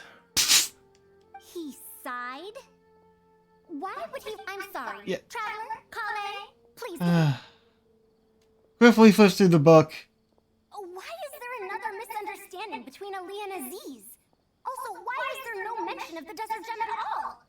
And a new character is introduced with no foreshadowing at all? Also, what are all these new names and terms?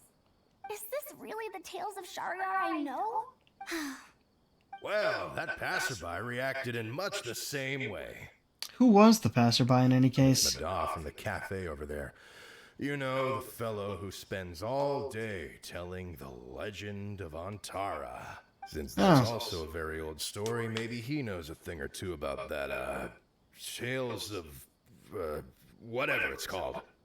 Then let's go. You just want us gone, don't you? Huh? She's already there! Huh? Oh, never mind. Yes. Let's go. I thought she would have run off already. I'm not getting any more dialogue from you.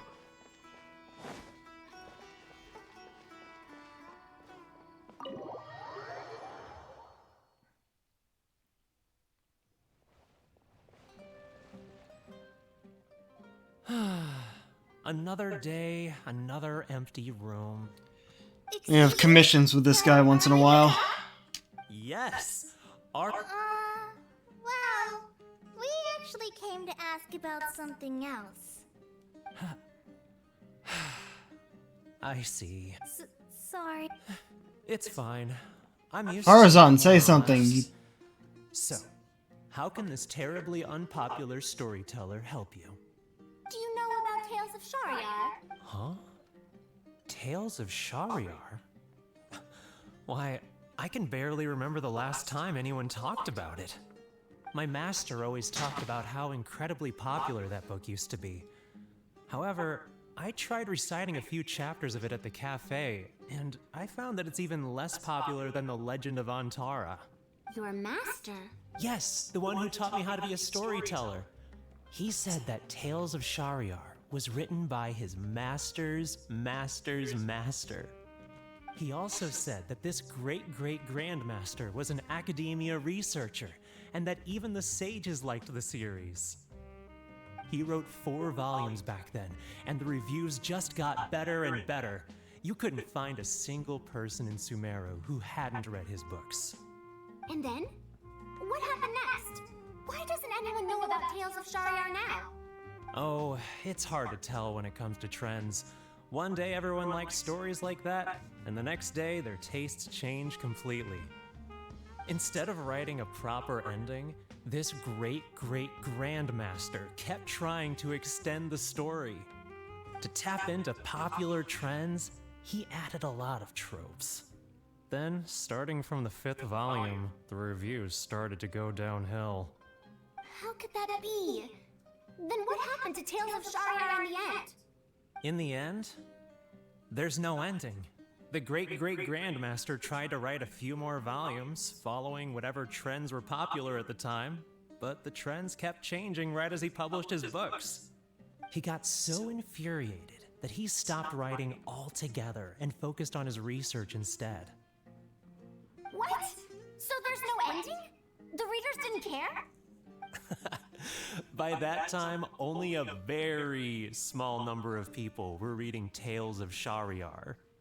Anyway, my master probably exaggerated. How could a work possibly have been that popular? The only tangible thing my great-great-grandmaster left is the original draft of Legend of Antara. He also left behind many theses from his research phase. When my master talked about Legend of Antara, he'd even quote from those theses. My master is a much better storyteller than me. Even when we're telling the same story about Antara, he's always able to draw in a huge crowd. But even he won't recite Tales of Shariar due to its ever-changing writing style and its lack of an ending. So, Antara's story is the one that lasted through the years. Well, not even sages can definitively ascertain the quality of something like a story. In the end, only time can separate the classics from the fads.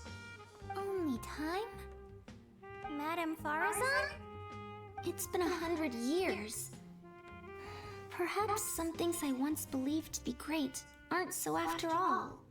You know, I think you don't have to worry about that. The story's decline might not have been due to changing trends. Doesn't matter if it's a classic or a fad. What matters is that you like it. Yeah! Master helped me find a lot of famous books at first, but in the end, I realized that I couldn't get into them. No matter how good those stories are, I can't improve my skills if I can't bring myself to read them in the first place. I think the best books for me are the ones I like. The problem here is not actually about improving your reading skills, but I suppose the principle is the same. Huh. Indeed. That is true. Readers' interests and trends of the time are not things that are so easily predicted. What was popular 100 years ago could be completely forgotten in modern times. And yet, 100 years, as far as history is concerned, is but a blink of an eye. If Tales of Shariar hadn't chased after trends and instead stuck to its original style from start to finish, it might have stood some chance of gaining renewed popularity. No, even if that didn't happen, at least it would be a work that was true to itself. Huh? Our conversation just got a lot more serious. I don't really get what you're talking about, but it does sound sensible. Looks like I also have to hang in there and tell Antara's story well. You should think about the present first.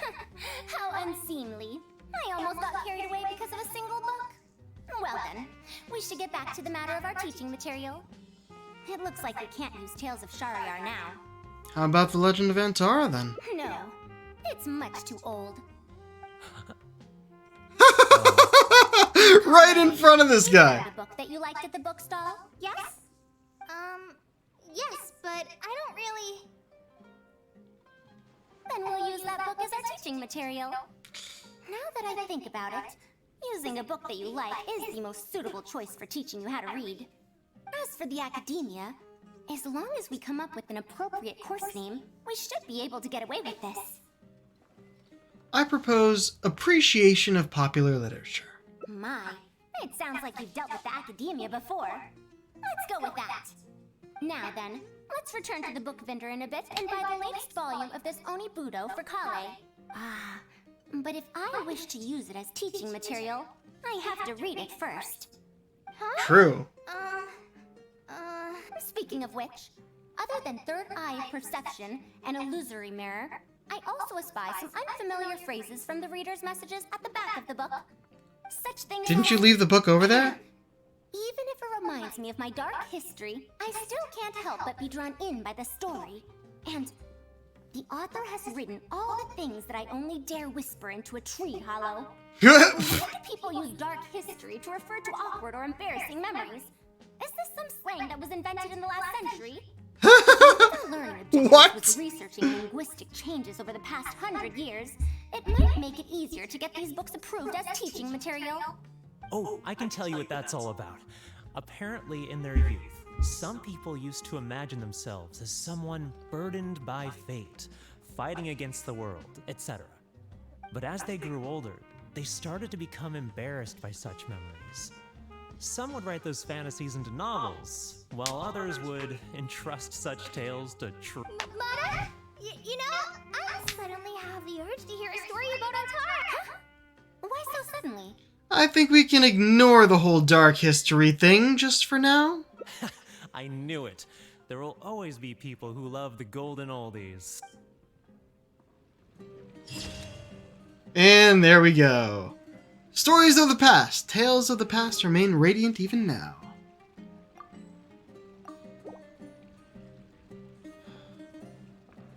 Okay. So...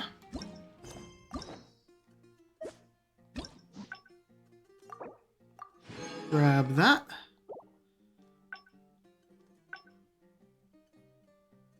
What? Wait, what? Hold. Okay, I couldn't, yeah, I couldn't. That was the split we took up here. And no splits from it, so we have to go all the way back to here.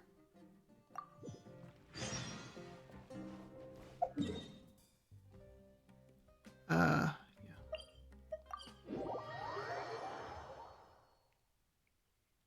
Boop.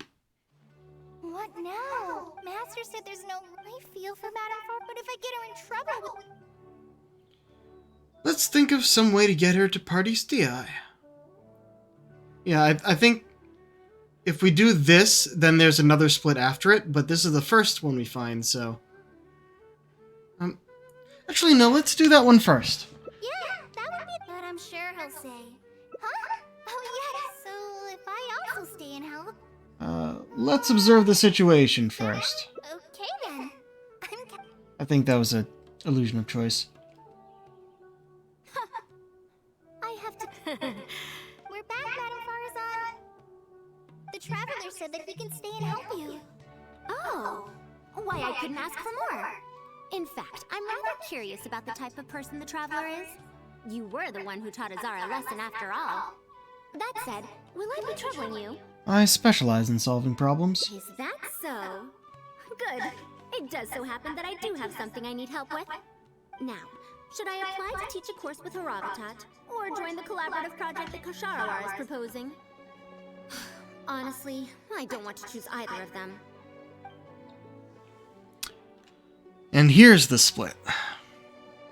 Let's hear what this Kosharawar collaborative project is about. I don't know if Tainari's told you about this before, but while my research involves learning about ruins and the mechanisms within them, I don't belong to Kosharawar, which specializes in researching mechanisms, nor am I in Spontamod, which specializes in researching energy flow. Instead, I'm part of Haravatat, which specializes in languages and scripts. You only said that you're a very senior researcher in the field of mechanisms. She has been invited to Kosharawar multiple times to continue her research, but she's rejected them each time. Just listen to how they introduce themselves. In the future, Kosharawar will be the only Darshan with the ability to research mechanisms. There's no such thing as exclusivity in knowledge. Okay, fair. Besides, the current Kosharawar is more concerned about how mechanisms can be used in everyday life, while my research involves textual analysis of ruins. If they're trying to use the collaborative project as an excuse to have me reconsider again... No, that's not it. The request this time is from Makara Crafts. I believe we've dealt with them before. The representative of Kosharawar recommended you to them, Madame Farazan. In truth, she told me that it's because she respects you a lot. Oh, respect? Oh my. Putting aside my ideological differences with Ksharawar, I suppose I must acknowledge this attitude of theirs. At the very least, they're bounds above those decrepit Haravatat fools. Wouldn't hurt to hear them out. Yeah, Akara Crafts is a pretty nice shop. Well, since both of you feel as such, I shall first hear this proposal. In summary, Akara Crafts wants to design a series of early learning toys that will cultivate curiosity and learning in children. Early learning toys. Interesting. Interesting. Agreed to work with them because they hope that these toys can help children become excellent researchers in the future. True. The current academia is in need of some new blood. If the children start learning now, perhaps I can find some talented students in a few years. Madam Farazan, you still haven't found any students? Anise, Kasharawar's representative, should be staying in the inn at Port Ormos. If you want more details, you can find her there. Port Ormos? Now there's a place I haven't been to in a long time. I wonder how much it's changed. I probably can't join you since Port Ormos is a little far from here. I should probably go back and report to Master, and then review today's homework. Am I the only one who knows how to use the teleport waypoints? I'm done with everything here. I'll head over to Pardistii. I'll take you there. Thank you. Why, I'd even call this a rare chance for a curious researcher like myself to observe the legendary traveler up close. Okay. Port Ormos, away! But yes, apparently, the Traveler and, I guess, Catherine of the Adventurers Guild are the only ones who know how to use the teleport waypoints. Or at least the only ones we know of. It's very strange. It's like, oh, that's too far away for me to go there. Why not? It's really you. Did you change your mind? All right, calm down. Let me be clear. I'm still not all that interested in Ksharawar. I'm just here to see how the project is going. After all, you are here as representatives of the academia in this collaboration. The reputation of all research is at stake here, so I will not simply stand by should mistakes get made. Either way, it's good that you were willing to come. Now, we've given Akara Crafts many ideas over the past couple of days. However, their owner thinks that our designs are too complicated, which will drive production costs too far up. That's expected. Students who have never had to deal with budgetary constraints probably don't understand how important it is to keep costs low. How enviable. By any chance, has it been very difficult for you to get funding for your research? If you join the Ksharawar, your budget will be as big as you want it to be. I guarantee it. That's enough. I will not repeat myself. Take me to Akara Crafts owner first, if you please. All right. He's usually at the slope up ahead recruiting volunteers to test out his toys. Let's just head over.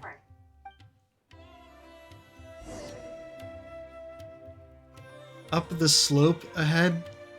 Do you mean across the bridge and below? It's down there. We've been there before.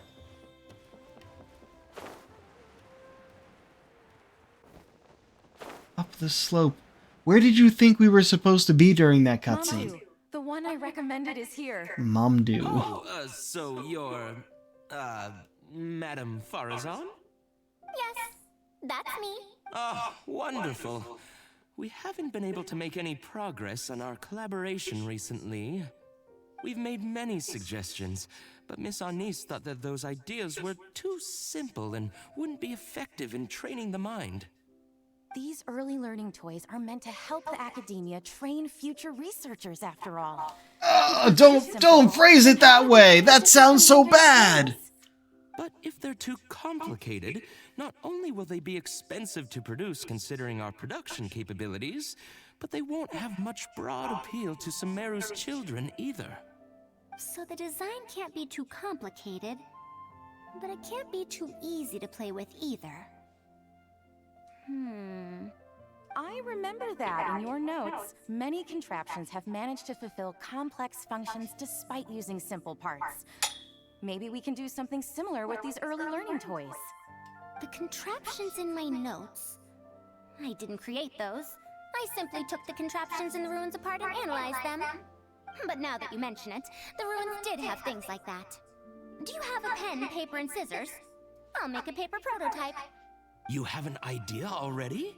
I suppose I should have expected as much of a respected academia senior researcher. We do have those. Yes, please, help yourself. Farazan starts to sketch and cut. Oh, you're done already?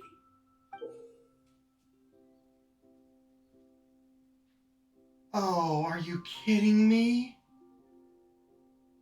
Just stacking discs? Stacking donuts? Let me explain. These 3 thick lines represent 3 poles. These paper strips of varying lengths represent rings of different sizes.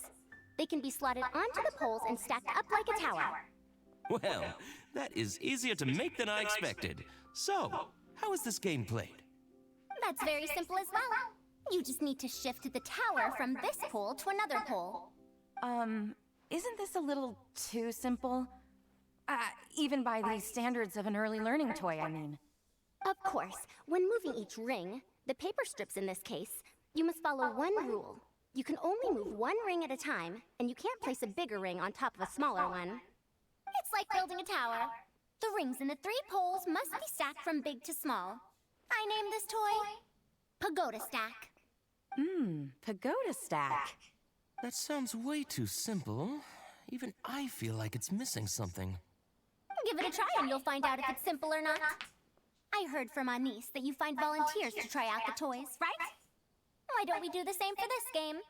It's such a simple toy. There's no need to... Mamdu, let's just do as she says. Okay, then. Okay. And that's how you play this game. You can all give it a try. Let's see who's able to move the tower to another pole in the smallest number of steps. You called everyone here for such a simple toy? It doesn't look like it'll take that many steps. Come on, we all promised to help Mr. Mamdu test out the new toys. He said he'd give us new Genius Invocation TCG cards. So they were lured in by the promise of a different toy. Ugh, fine. Let's get this over and done with so we can head back and play cards. Children start to play with Pagoda Stack. Done! It took me 19 steps. Huh? It took me over 20 steps. I only needed 18 steps. Not bad. Looks like you're all familiar with the rules now. Then let's increase the difficulty. The next tower will be 5 layers tall. Now then, give it a shot. Wait, there's more? Well, since we're already here, why don't we just give it a try? An extra layer shouldn't make it that much harder, right?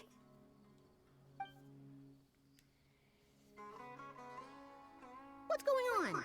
I've already moved over 30 steps, but I'm still not done yet. I'm almost done.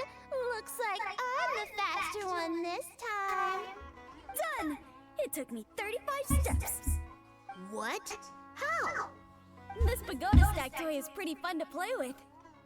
Good. We'll try it one final time. This time, we'll add 2 more layers, making 7 layers in total. They haven't even made the toy yet. They're just moving around strips of paper on another paper. Mamdu, we've still got quite a few paper strips here. Why don't you give this a go as well? Do you need that many steps for something this simple? Let me try. Madam Farazan, allow me to try it as well. You were looking at it quite seriously just now. Are you starting to understand the principles involved? I think so. If you want to test out your hypothesis, you'll just have to play and find out. Got it. Aw, we don't have enough paper strips left for you, Traveler. However, by the looks of things, you seem to have the game figured out. Somewhat. Why don't you guess what the lowest number of steps needed to solve the 7-layer pagoda stack is? What? Oh no. Oh no, I was not thinking about it. Give me a moment.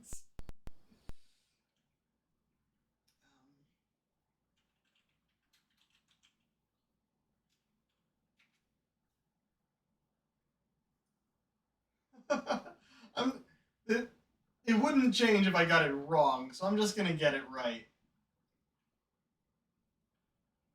Oh! Also, by looking it up, I can explain to you guys how it works. The Pagoda Stack game is based on the Tower of Hanoi puzzle.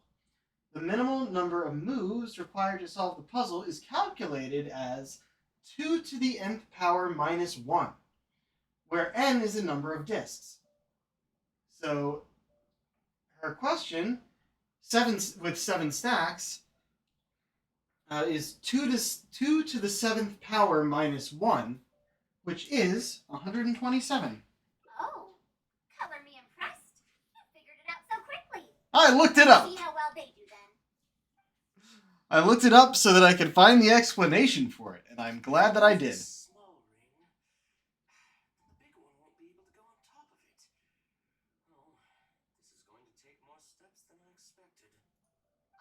I've lost count of how many steps I've taken. Can I restart? It's got a lot harder.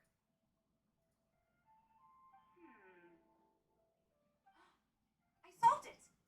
Madame Farazan, it takes 127 steps in total.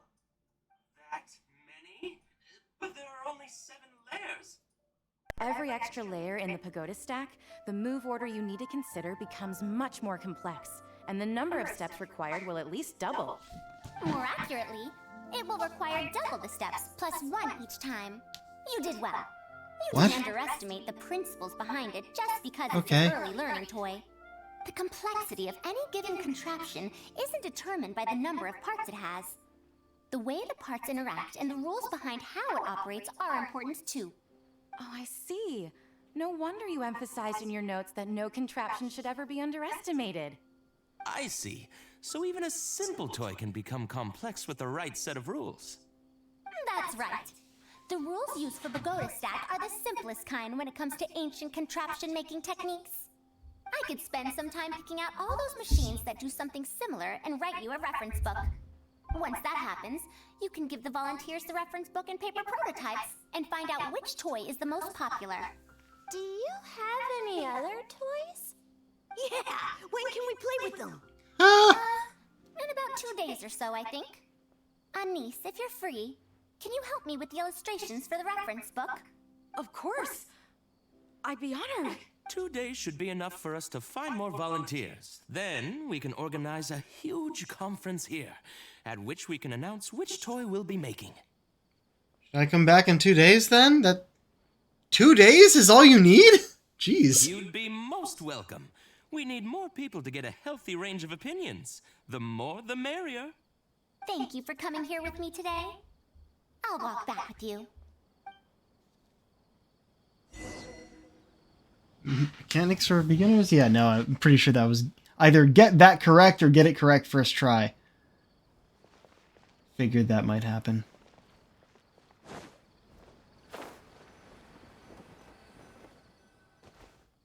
I'll be going then. Say hi to Tainari and Kale for me if you can. Once everything here is settled, I'll make my way over to Pardis Di as quickly as I can. So, about Kusharawar. You want to ask why I'm unwilling to join them, yes? Putting aside the fact that they're too full of themselves, I actually have no issue with their research methodologies and approach. After all, knowledge is either right or wrong. Superiority and inferiority do not come into the conversation. All researchers are just doing their best to shed light on the unknown in their respective fields of expertise. No matter what corner of the unknown they shed light on, it's a step forward for us all. Then why do you refuse to join them? Because I believe wholeheartedly in that principle. Even if the others call my research useless, as long as the knowledge I gain from it is accurate, it could become useful in the future. In the end, useful and useless are concepts that shouldn't be used to evaluate knowledge.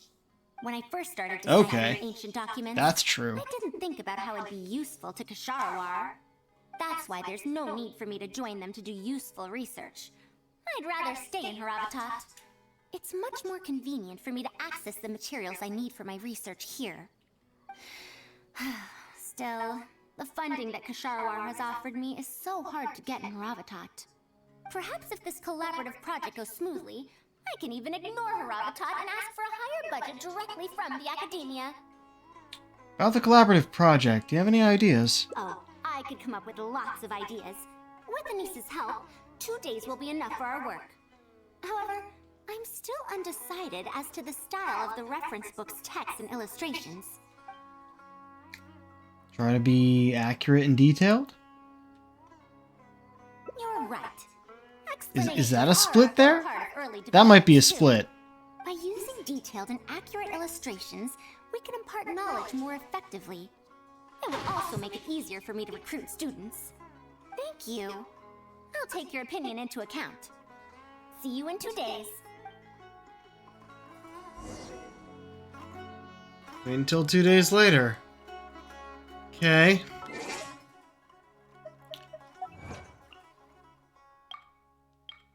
Guess correctly the smallest number of moves it will take to solve a 7-layer pagoda stack. Yep. Just had to get it right.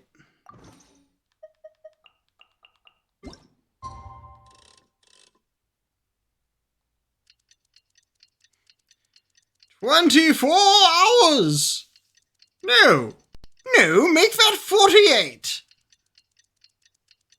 2 full days! Shall travel through time.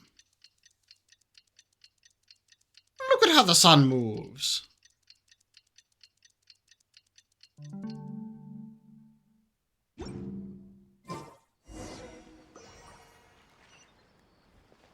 Oh, it's back up there.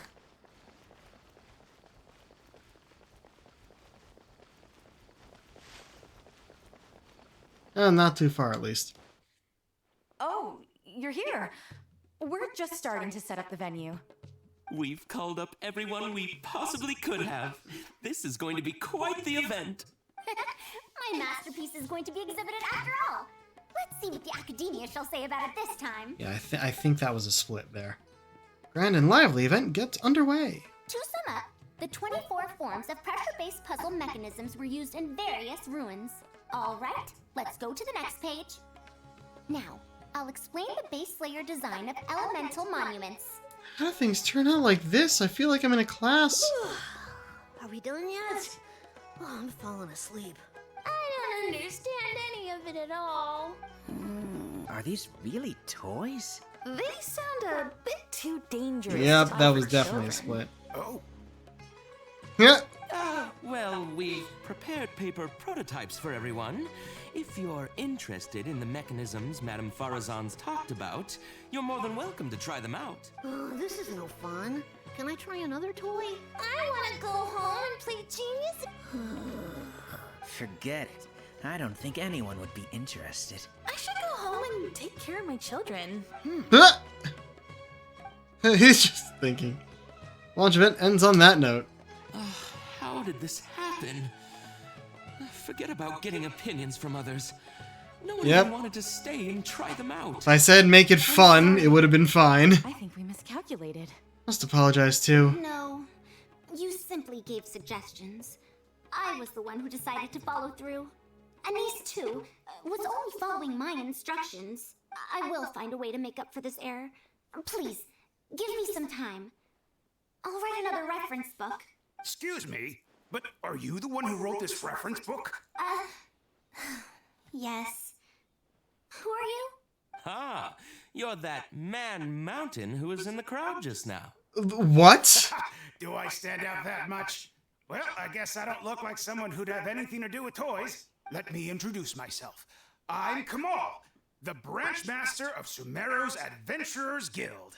What's the branch master doing here? Were you looking for us, or did something happen? I came to Port Ormos to visit some old friends. On the way over, I saw the booklet you were handing out, so I came to take a look.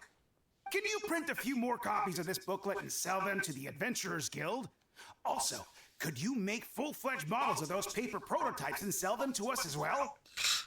It's because these are similar to the puzzle mechanisms you find in See ruins. them as toys, but to adventurers who need to deal with all sorts of machines and contraptions within ancient ruins, this booklet is a true treasure. We have many members who can't read, so books are of little use to them. Really? What we know of handling mechanisms has been learned solely through word of mouth. Even if the academia granted public access to all their books, there are people who can't use them. How many people in this world are illiterate? I thought it was rare for someone like Calais to be unable to read. It might be a bit too difficult for children, but it's perfect for adventurers.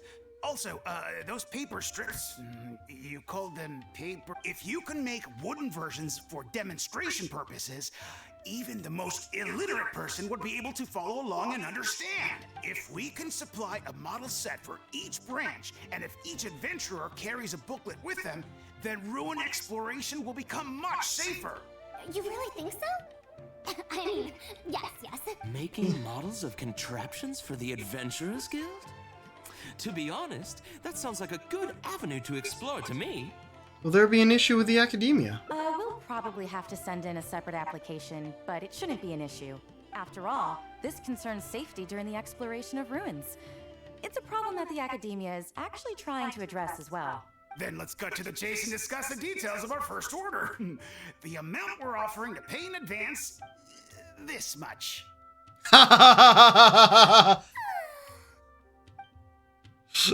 Okay. That turned out better than expected. Knowledge is wealth. All knowledge will find its use.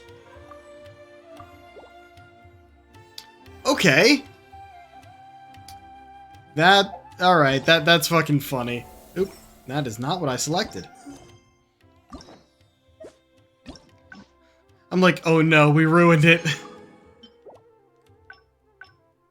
Yep, there's a split. Oop, and they're back here. Leave port. Oh, right. The split was when we jumped down here. It's not leaving Port Ormos, it's literally just going downstairs. Say hi to Tainari and Kale for me if you can. Once everything here is settled, I'll make my way over to Pardistii as quickly as I can. Yeah, Berenice. Berenice. We haven't had much time to get to know each other, but she seems like a good kid. She's able to calmly figure out the basic principles behind something without being influenced by others. I'll do my best to teach her over the next few days. Still, how much she learns will really depend on her. Okay, I thought those were gonna be a illusion of choice thing. But yeah, let's go with this. Why don't you take her on as your student? Well, her interest lies in the application of mechanisms. I do have some old knowledge to share, but if we think about the future, it's easier for her to learn the things she's interested in if she stays in Kasharawar. My research into mechanisms is, in a sense, a side effect of my research into ancient texts. If she becomes my student to learn how to make modern contraptions, it wouldn't benefit either of us in the long run. I see. I consider that. However, if she develops an interest in deciphering ancient texts over these next 2 days, that would change things. If I successfully poach a student, those young punks at Haravatat will have one less reason to cut my budget. Perhaps if this collaborative project goes smoothly, okay, we're they back can to it. ignore Haravatat and ask for a higher budget directly from the academia. About the collaborative project, do you have any ideas? Oh, I could come up with lots of ideas. With Anis's help, 2 days will be enough for our work. However, Try to keep it simple and fun. Here's our split. you're right. If no one understands the reference book, it doesn't matter how detailed it is. It's better to make it simpler and fun so that children will be interested in the subject. It'll also make it easier for me to recruit students in the long run. Thank you. I'll take your opinion into account. See you in 2 days.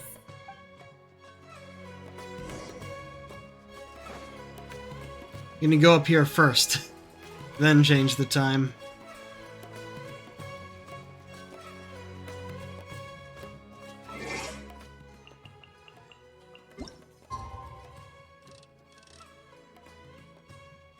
I'm gonna assume this counts. It says day after tomorrow and all that. Good view in this direction. You can see the city in the distance. Or at least the divine tree.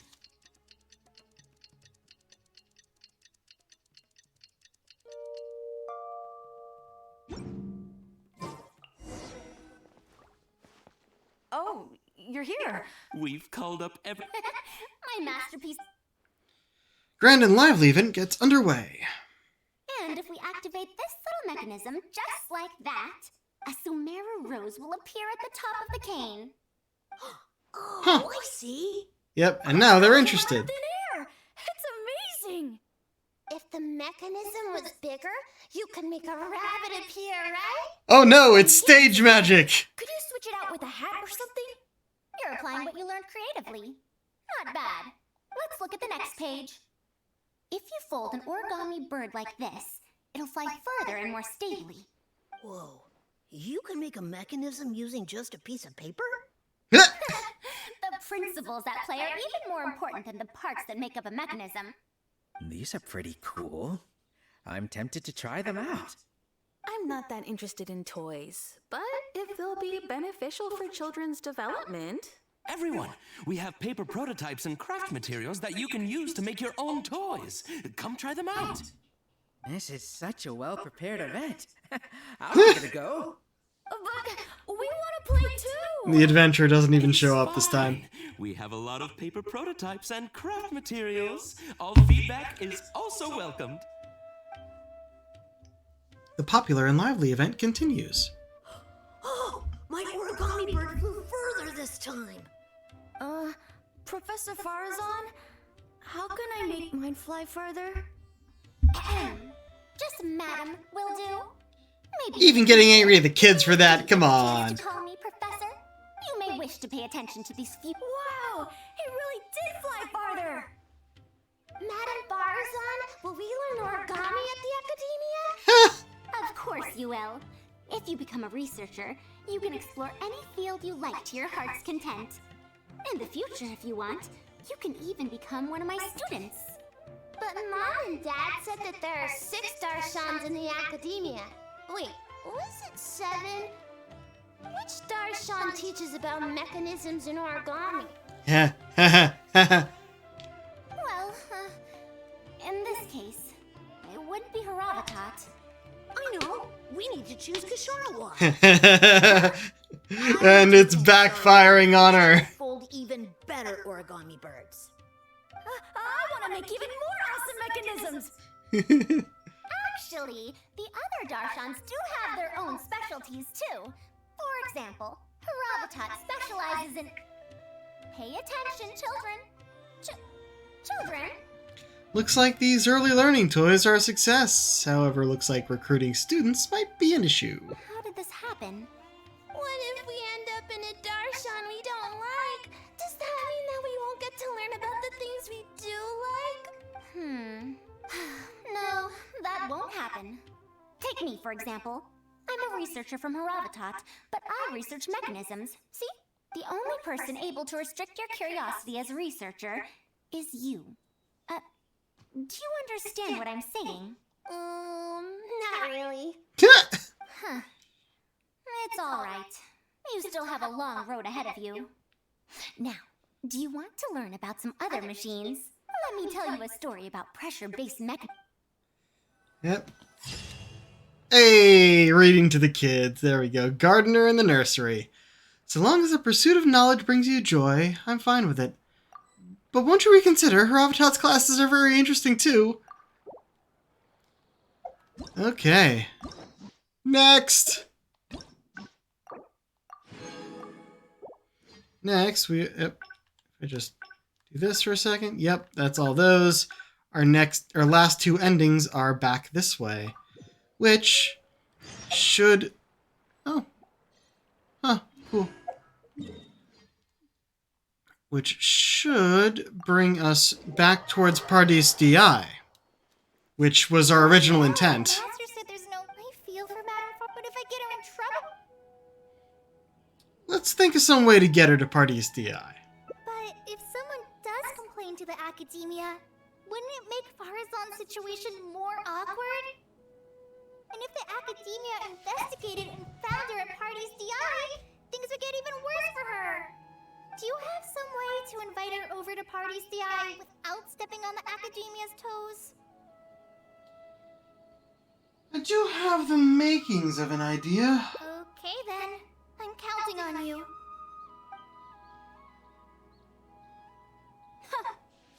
I have to teach students from Haravatat or Okasharawar a favor. It strikes me that they might be even less happy about such a deal than I am. Madam Farzan, we're back! Sorry for asking again, but are you sure you can't go to Party's DI today? Well, since you're asking me so sincerely, let's just ignore the Academia. Please, Madam Farzan, focus. Today's the deadline. Actually, Tainari wants to invite her over to discuss some research. Huh? Yes. I see. No wonder he sent you two over. Why, that lad didn't make it very clear in his letter, now did he? Otherwise, I would have reported it as part of my research. Yeah, that's right! Master sent us over to explain everything to you. Wait. Opportunities for collaborative research don't just come out of thin air. This seems like too much of a coincidence. Also, there isn't much overlap between Madame Farazan's research and that of Amorta, right? What will you even be collaborating on? Master wants to research, a fully automated irrigation system. A fully automated irrigation system? Precisely. It's a system that can automatically adjust the amount of water it provides based on the season and the plant species involved. I saw a similar mechanism while exploring a rune in the rainforest. That's why Tainari wanted to collaborate with me. A mechanism like that exists? Why haven't I heard of it before? I found it 100 years ago, so it's only natural that you don't know about it. Why don't you go ask your teacher's teacher? Perhaps they've heard about it from their teacher. But we can't prove its existence one way or the other, right? Unless we make it! I'll have Tainari write an official proposal to the Academia later. That should do it, right? An official proposal. Fine.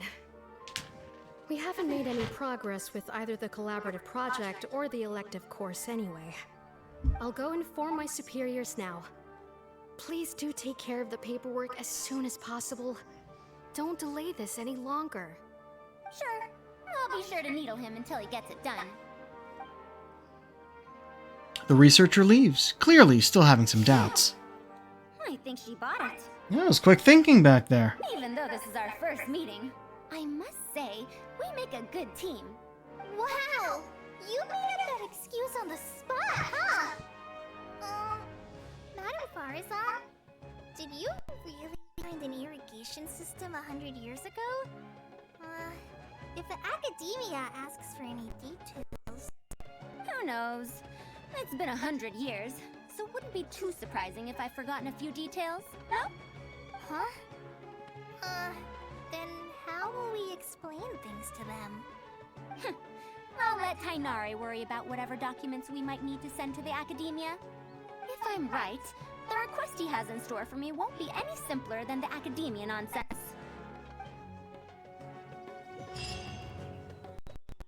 Alright, here we go. Return to Party's DI. Master,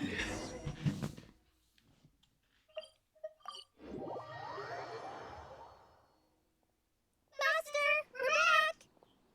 Huh? Where did he go? You don't have to shout. Yeah. I can hear you. Well, you got here much faster than I expected. My ears are I enormous, have come a lot on. of business to take care of. Thanks to the Traveler, I was able to, pawn off various problems of mine onto others. Onto others? What does that mean? We can discuss that later. You're looking for me because of the things Means I delegation, Tainari. That's right. Please, follow me.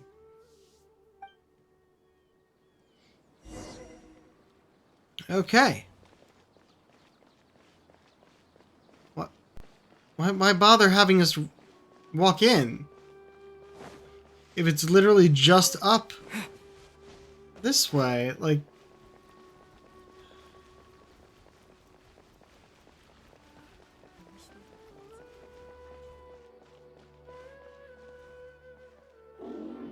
Oh dear. Carcata. I forgot we named it. Monster? Why is there a monster here? It's not a... Don't be scared, Kale. This is the mechanical life form the Traveler and I saved a while back. Its name is Carcata. It's the final work of a late junior of mine. You mean Abatui? He must have been a genius to create one of such polish all by himself. It's uncommon that a SpongeMod researcher is able to create such an intricate machine. If he were still around, we could probably chat the day away. What a shame. Something seems wrong here. Have you been maintaining it? Mechanical life forms are much more fragile than they look. Is Carcata... It's a machine! Sick is the wrong word. This since a few days ago. It could be an old malfunction acting up again. What? I've taken a few courses conducted by Spontamod before, so I've managed to perform some passable repairs on Carcata's energy supply module. However, it seems the issue this time is with its transmission. My knowledge can only prevent its condition from deteriorating any further, but Madame Faruzan, you should be able to find a way to repair it. Not necessarily. Mechanical life forms are created using techniques from alchemy, elemental science, and more. There are multiple modules here that influence each other. A simplistic knowledge of mechanisms will not serve here. You know that as well. Each mechanical life form is very different from the next. So even I cannot be sure if my understanding of mechanical life forms is going to be of any use to our little crab friend here. It didn't even have it move. Can you all go outside for a minute? I need a bit of space. Before I do a thorough check, everything we've just said is but conjecture. All right. We're counting on you, Madame Faruzan.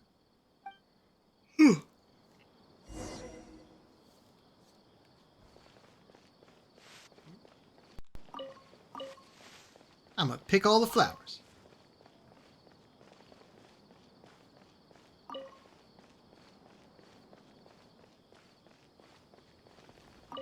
I didn't know mechanical life forms could get sick too. They don't. That's the wrong word. That's the wrong word for what's going on. We'll wait here till Faruzan finishes her inspection. In the meantime, I'd like to talk to you about her. I also wanted to ask about her past. Her past, huh? Quite a few people in the academia know about what happened to her. Perhaps it'd be best if I'm the one to tell you. I've told you before that she disappeared for 100 years, right? From her perspective, trapped might be a more apt description. Trapped? Her exact words were... That ruin was crawling with traps and coded inscriptions from wall to wall. I did all I could to decipher the code and deactivate the traps to escape the ruin, but there was no way out. I lost track of time and I ran out of pen and paper. In the end, I had to use stone shards to write on the walls and on the floor to decipher the code. Then, before I realized it, I ran out of space on the walls and floor. I had to calculate all the possibilities in my mind. Oh, jeez. After that, my memory started to become fuzzy, and my cognition slowed down. She doesn't remember anything else, including the location of the ruin and how she finally managed to escape. What, she just appeared somewhere else at one On point? the outskirts of Sumeru a few years ago, she looked exactly the same as she did 100 years prior. However, she was in a stupor and struggled to form sentences. Only after a lengthy recovery period could she speak again. The academia speculates that she must have gotten trapped in an unknown ruin while researching machines a century ago. And because of the ruin's special properties that halted her aging, she was able to use those 100 years to crack the trapping mechanism and then escape. Though she had finally broken free, 100 years had passed. Everyone she knew, and everyone who knew her, was already gone. In the end, even the academia had to rely on century-old records in the Akasha to confirm her existence. Jeez. Don't make that face. I'm not telling you this because I want to drum up sympathy. She wouldn't want others to pity her because of past events. Rather, she sees that period of entrapment as an experimental error. As a researcher, she must accept everything that results from her experiments, even if they don't fall within expectations. Even after going through so much, she's returned to Sumeru and still hasn't given up on her research. Due to changes over the years and drift in academic subjects, she holds some rather strong opinions about the current academia, and she has no shortage of detractors herself. What I want to say is that no matter what era we're in, Faruzan is a true senior researcher in every sense of the word. She has her own deep understanding of various ruins and machines. If there's a chance, you should talk about them with her. It'll definitely be helpful for your journey. I see. Master, Madame Farazan's done. Oh? Let's head over. With any luck, she might have figured something out.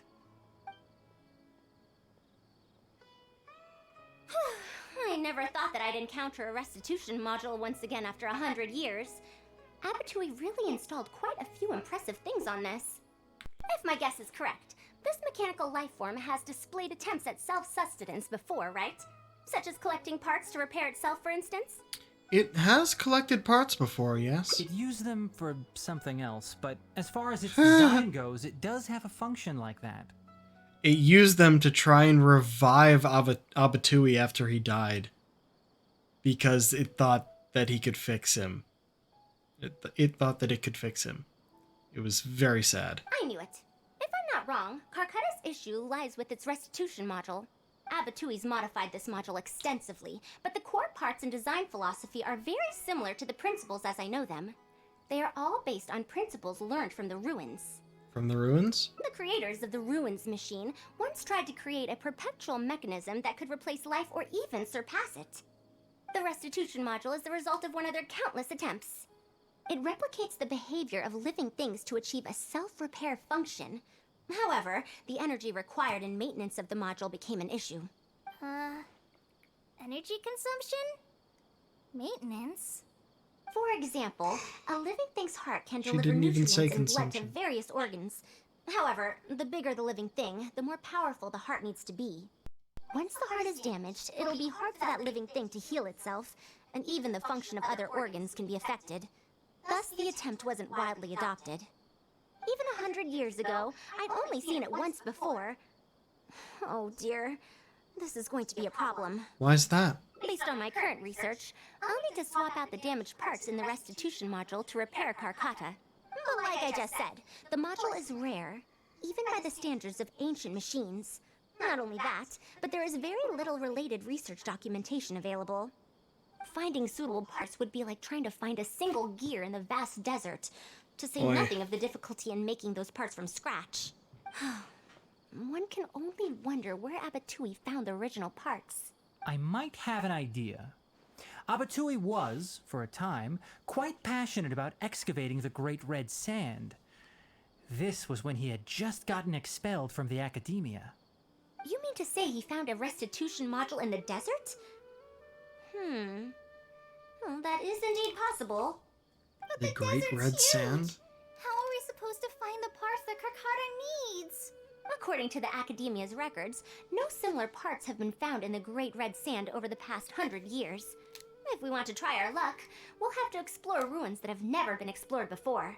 I do know that a Vahumana researcher formed an expedition team after the sandstorms and earthquakes subsided. They are now exploring areas of the desert that used to be difficult to access. Should we ask them if they've made any new discoveries lately?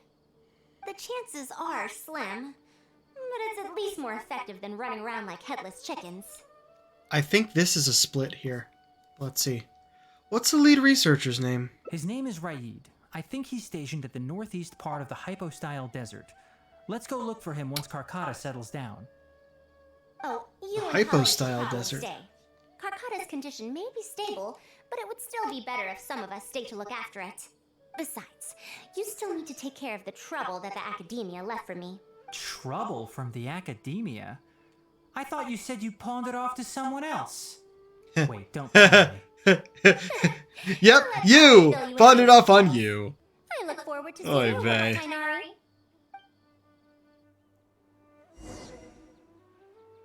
They'll probably find out, like, wait, that's what you told them?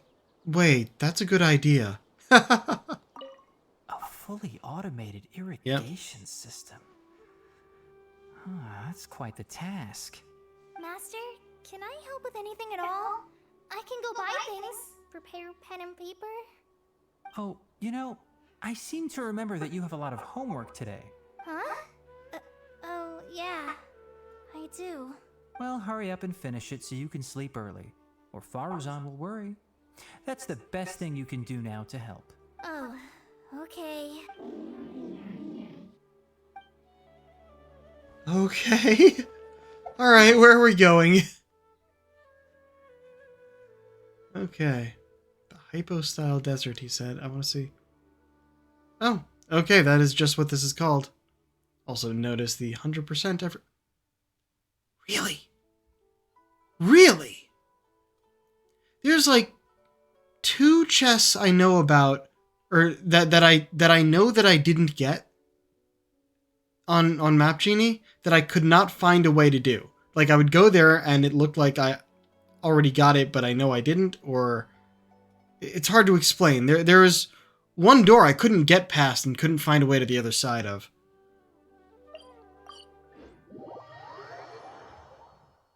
So, maybe I should go back and try and figure that out later. I hadn't even noticed. Oh, this is new.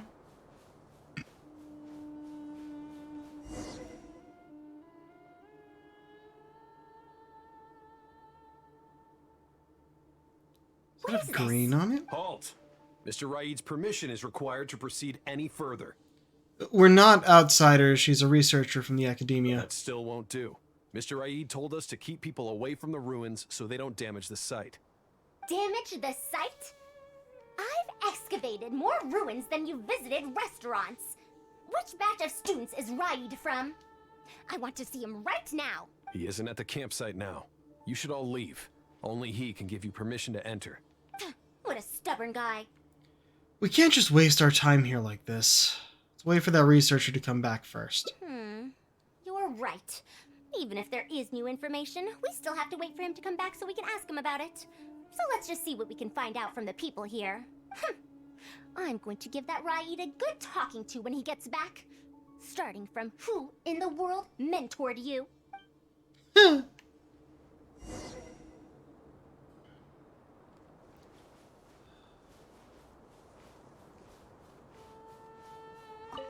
That machine looks amazing. Could it be the legendary Ruin Wanderer? What? The location seems to fit too. Might that legend actually be true? What? Villagers. There's no village out here. What are they doing here? The ruins. Don't know anything. We were only hired to deliver water and supplies to them. And that answers my Forget question. Excavation. They won't even let us get close to the camp where they're staying. Huh.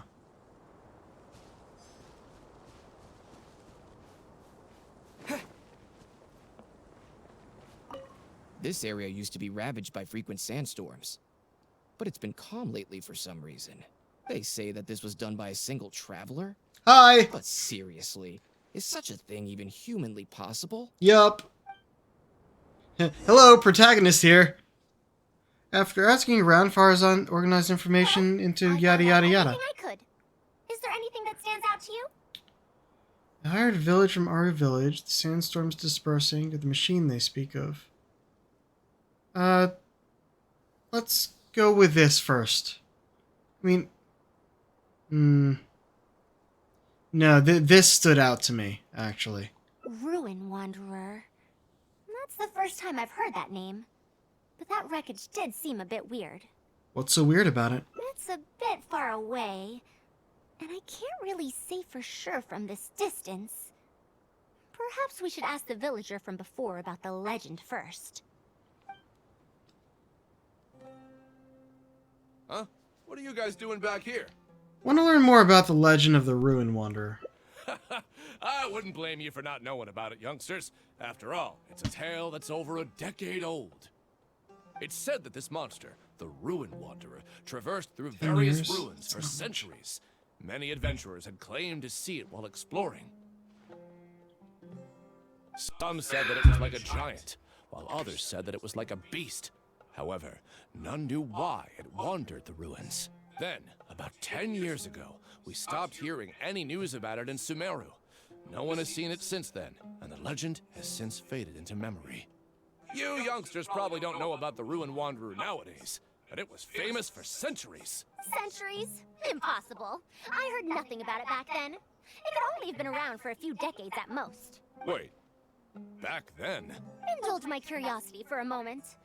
Why do you think that wreckage is the Ruin Wanderer? Well, I had also heard that secondhand from... You heard that nonsense from the Eremites after they got drunk, right? Who are you? Raid? Madam Faruzani, Yep. it is a pleasure. I'm Raid, the one who organized this archaeological expedition. I'd heard of you at the Academia, but I didn't expect to run into you here. Truly, it is an honor. And this must be the famous traveler, I presume. What brings the two of you here? Have you found any special contraptions and relics in the ruins that you've been investigating? I'm ashamed to say that we haven't found anything noteworthy, even though we've been investigating for a while now. Really? That Ruin Wanderer isn't noteworthy to you? I'm afraid those are mere rumors. Really, I sometimes wish that those people would put as much effort into their work as they do into gossiping. You're right, sir. I'll get back to work now. The wise do not buy into rumors, so it is said. I believe that you too, Madam Farazan, do not put any stock into such baseless talk. It is also said that real knowledge shall come from practice. I can help you research the excavated relics and see if I can find out anything new about them. You can take credit for any new discoveries. I believe this offer to be sufficiently attractive. In truth, I could ask for nothing better than your help with our research. However, you two must be tired after a long journey. I'd feel bad if I set you to work immediately. Long journey. We teleported. It's getting late and my subordinates and I are heading back to the camp to rest. Why don't you find a place to spend the night first? We can continue our discussion tomorrow. There's a tent that the villagers occasionally use to rest. It's a bit simple, yes, but I hope you won't mind. Since you need to rest as well, let's do just that.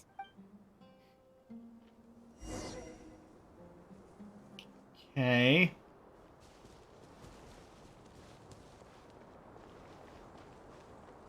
Nope, one behind me. Alright.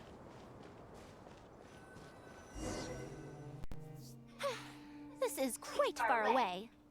Are they trying to prevent the villagers from eavesdropping on them? This suits us just fine, though. This way, they won't overhear our conversations either. Now, I have my suspicions about this archaeological expedition team and that machine wreckage. I only caught a quick glimpse, and it was from a distance. But based on the condition of the armor and joints, it didn't seem like something that had been lying around for centuries. At most, I'd estimate that it only stopped moving about a dozen years ago. A dozen years ago? Yes. The timing coincides with the spreading of the legend. Now, assuming that it really is the Ruin Wanderer, how do you suppose it was able to maintain a relatively good condition despite high-intensity operation over the course of several decades? The restitution module. That's right! Technically speaking, the module shouldn't be able to move such a large machine chassis. However, I'm basing my knowledge on the mechanical life forms I've seen before. You've seen such life forms before? Well, this was over 100 years ago. It was a machine about the same size as Karkata, actually. It couldn't carry heavy objects or fight, and was only able to help me record some notes. It also helped me deliver letters home. I found it near the desert, which is why I wondered if there might be more restitution modules buried around here. Mechanical life form from 100 years ago. Is it no longer around? Honestly, people in ancient times might have already solved the problem of providing enough power for all I know. I'll need to research this properly. Why didn't you go and investigate earlier? Had I confronted Raid right there and then, he would have said that he couldn't tell that the machine was special. Then he'd just hand it over to the Academia obediently, and he'd get away scot-free. If the wreckage were to be handed to the Academia, it'd be much tougher for us to do research on it or get spare parts for Karkata. Anyway, we should figure out what they're planning before making our next move. They insisted that we should stay the night, which means if they're trying to pull a fast one on us, they're likely to try tonight. We must be vigilant. Fascinating. The night goes on, you hear faint sounds in the distance. Are those sounds coming from the excavation site? I knew they wouldn't be able to wait. They must be scared that we might discover something tomorrow. Not a single person guarding the campsite. This must be quite the manpower expenditure. I'll see if they left any clues behind at their camp. Keep watch and help me stall them if it comes to that, would you? No problem. All right. I'm counting on you.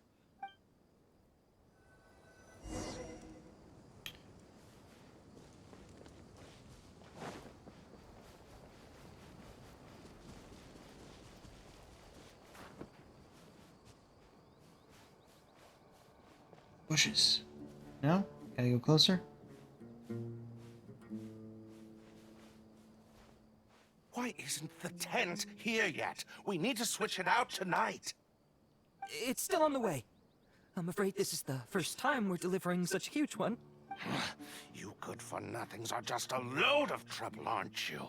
We wouldn't have to deal with these interlopers if you had kept those lips of yours from flapping. Hurry up and hide our current tent and deliver the new one to me tonight, no matter what it takes. Huh?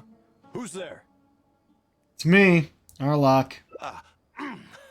I'm sorry. I'm just a bit upset because my subordinates aren't doing their jobs properly. When did you get here? What's the tent you mentioned, if I might ask?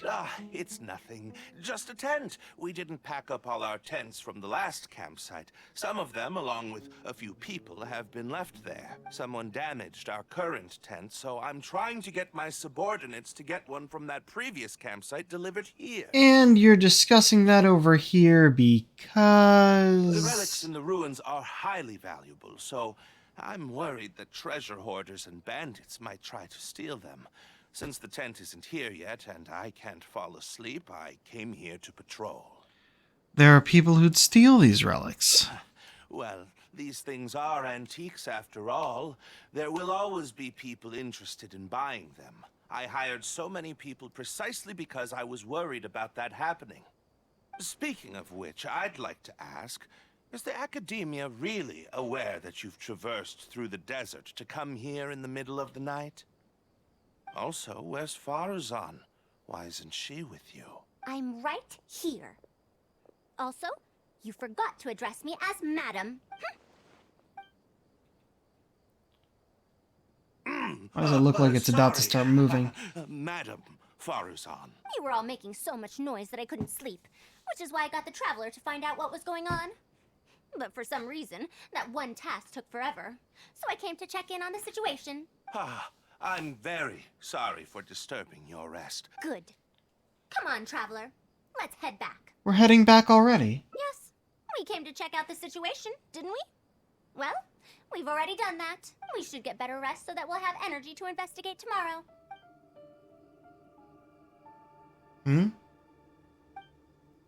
Was I mistaken? Something happened. I think I missed it.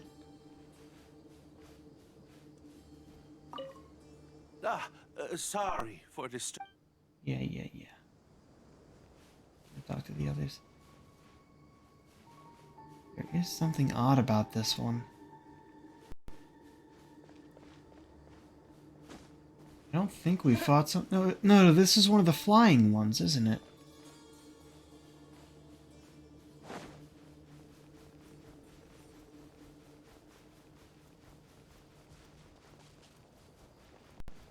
It's hilarious to me that they put speed lines around a character when they're running. Thanks for dealing with them. Now, I found something good on my end. These are the excavation records from their campsite. According to them, the ruins have been raided before, with numerous traps and contraptions having already been triggered. I also observed the wreckage up close earlier. The weathering is nowhere near as extensive as on the relics that have been buried for over 100 years. There's no doubt that the wreckage in the ruins don't belong to the same era. Instead, it must have wandered into the ruins about a dozen years ago. It could have fallen into a trap or encountered a glitch within the ruins, remaining stationary like that until it was discovered recently. However, I still don't know why they'd want to hide it. I have no doubt that the researcher could definitely reach the same conclusion I did. The last few pages of the excavation records are written in code, which I still need time to decipher. The answer may lie within those pages. You can decipher coded messages? It's just wordplay. And if anything, that's my wheelhouse. Farazan gets to work deciphering the code. Just a bit more. Ah, I see now. Help! Please! And it's up! Why are you running away? Come back! Protect me! What's that sound? Is it Yep. the Ruin Wanderer? Reactivated? That's impossible! Is this the work of some kind of hidden mechanism? Never mind. We have to focus on saving lives first. I'll cover them. You go stall the Ruin Wanderer. Got it. What? It ignored the Traveler? Why is it chasing after us? What could have caused it to reactivate? And to give chase? Darn it! Hey, come on, you lot! It's clear that we can't escape, so let's just attack it!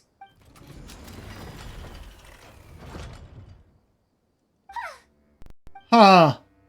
Or it just... It had had energy for a few more steps. Hey, you guys, get up there and tell me what's going on! But what if it suddenly moves? You good-for-nothings! Why is everyone I hired so useless? Move! I'll do it myself. Looks like this thing's parts can't handle the load of functioning anymore after years of disrepair. When it first reactivated, I was wondering if it'd be as amazing as the legends had pegged it to be. I didn't expect it to be so much weaker than it looks. Disappointing, you say? Now, is that because you won't be able to sell it for much? Farusan, you may be my senior as an academia researcher, but that doesn't mean you get to slander me. You wrote these excavation records, did you not? Or perhaps calling it a ledger might jog your memory a bit better. I don't recognize that thing. Got it from your tent. January 3rd, excavated 5 tents. January 5th, 3 tents sold. January 10th, 1 special tent pre-sold. It must quickly be switched out with an old tent. So tent is your code name for relics. You're supposed to be an archaeological expedition team, and yet here you are, secretly selling the relics and profiting from it. When you believed that you had found the wreckage of the Ruin Wanderer, you tried to switch in wreckage that you had excavated previously to pull the wool over the Academia's eyes. After all, there would probably be many wealthy buyers interested in purchasing the legendary Ruin Wanderer in the black market, yes? And then we arrived just before you could finish your work. That forced you to speed up your plan, and you tried to complete the switch overnight before I could investigate the wreckage. In your haste, however, you accidentally activated the Ruin Wanderer instead. Did I get that right? I don't know what you're talking about. Ah, so we're right. The curiosity befitting a man of knowledge, nor do you have respect for mechanical life forms. You're not fit to be a researcher. Ridiculous. Curiosity? Respect? I'm not here to hear you preach. Hey, we're leaving. Mr. Raid! Behind you?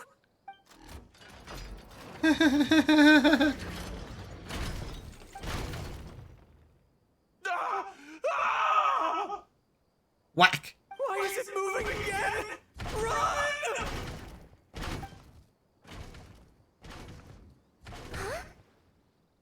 Farazan, watch out!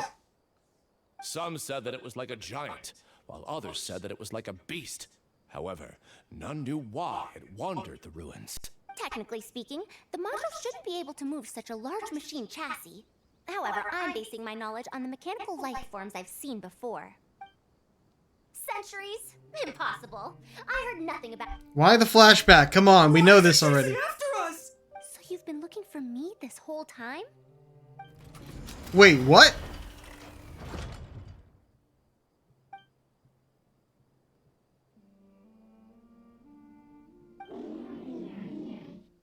Long time no see, Tamimi. Okay. Right.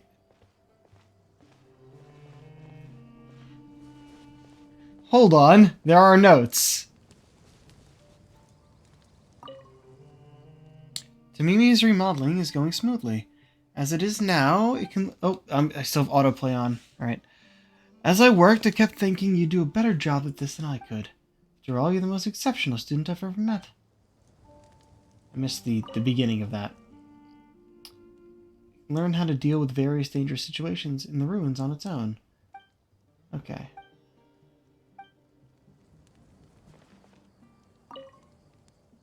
Dear Madame Farazan, the notes and manuscripts we found on Tamimi have been transcribed and organized, and every one of them have been marked with your name. I hope that even after 100 years, future generations of students will still remember your name, Madame Farazan. Interesting. I told you not to... Now look, so many people worried even Tamimi...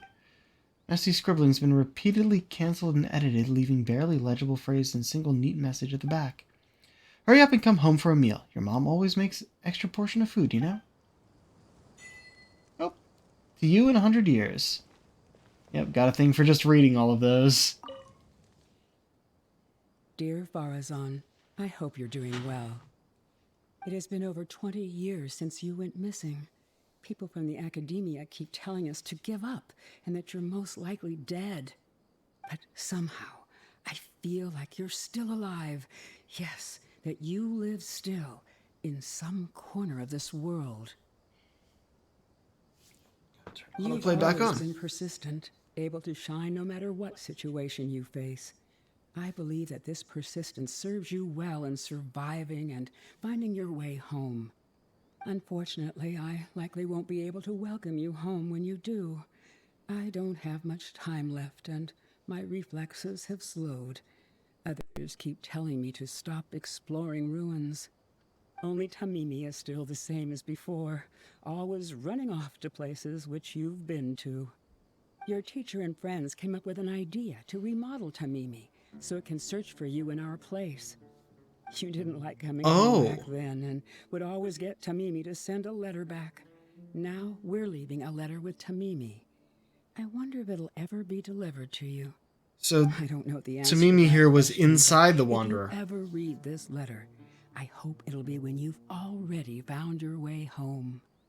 I regret not being able to say this to you myself, but I'll still feel sincerely happy for you, my dear daughter. Welcome home, Farazan. Look at you, Tamimi. You've changed so much after all these years.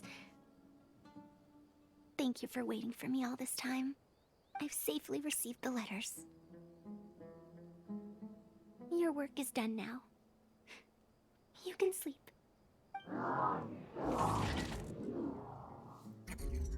That's... Tamimi, the mechanical life form I encountered back then. When I would go on expeditions, it would follow me, take notes for me, and send my letters home. When I met with that accident, it was on the way to deliver a letter for me. I once thought that I'd never get to see it again. I didn't expect my teacher and others to remodel its self-repair function, upgrading it to self-learning. And so, in order to plumb the depths of unknown ruins and overcome dangerous traps, it repaired and modified itself using parts it found along the way. 1 decade of wandering became many, and soon, Tamimi, which used to be incapable of even moving heavy objects, became the Ruin Wanderer. All so it could deliver these last letters from them to me. Even though they had all passed on, they still prayed for your safe return. The strain to support such a huge body must have turned out to be too much for your heart, right? Tamimi? Even after the remodeling, its restitution module still can't function perfectly in perpetuity. It has been pushing itself beyond its limits over the past few decades. Just like a living being, mechanical life forms have a limited lifespan. It probably became trapped in the ruins all those years ago because its shelf life had run out. It most likely only reactivated because it detected my presence.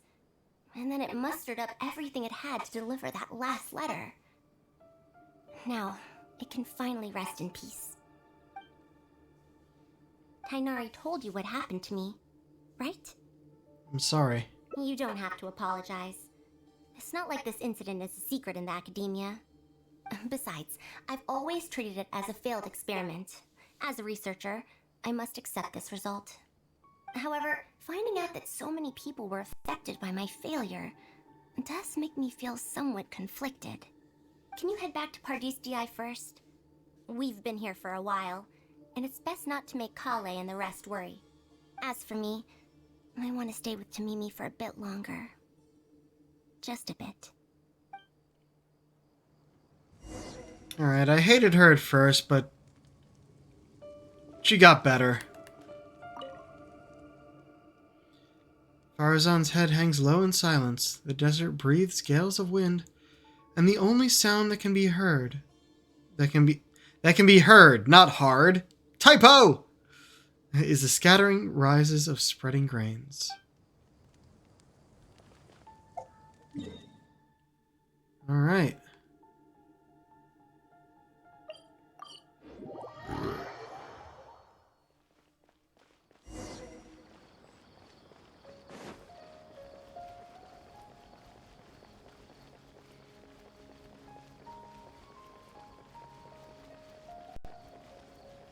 Firefly.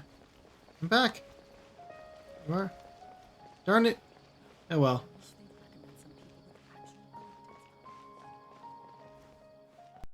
You're back! How was your journey through the desert? Wait, where's Madame Faruzan? Wait, what? Is this the split? Was wondering when it would show up. Alright. Tell the whole truth. Tell everyone everything that happened in the desert. Oh no. She finally got to reunite with an old friend from 100 years ago. But As a researcher, she could perhaps accept it. However, as a friend, a student, and a daughter, we should give her some time. Let's just wait for her here. And in the future, I hope that we can be here to support her as her new friends.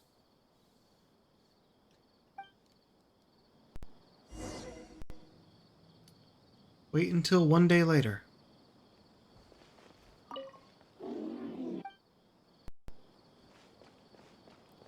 Do that in a moment. Are they out here to talk to somewhere?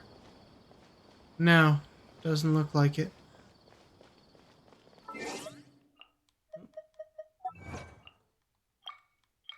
Read all the letters sent to Farazan. I knew it.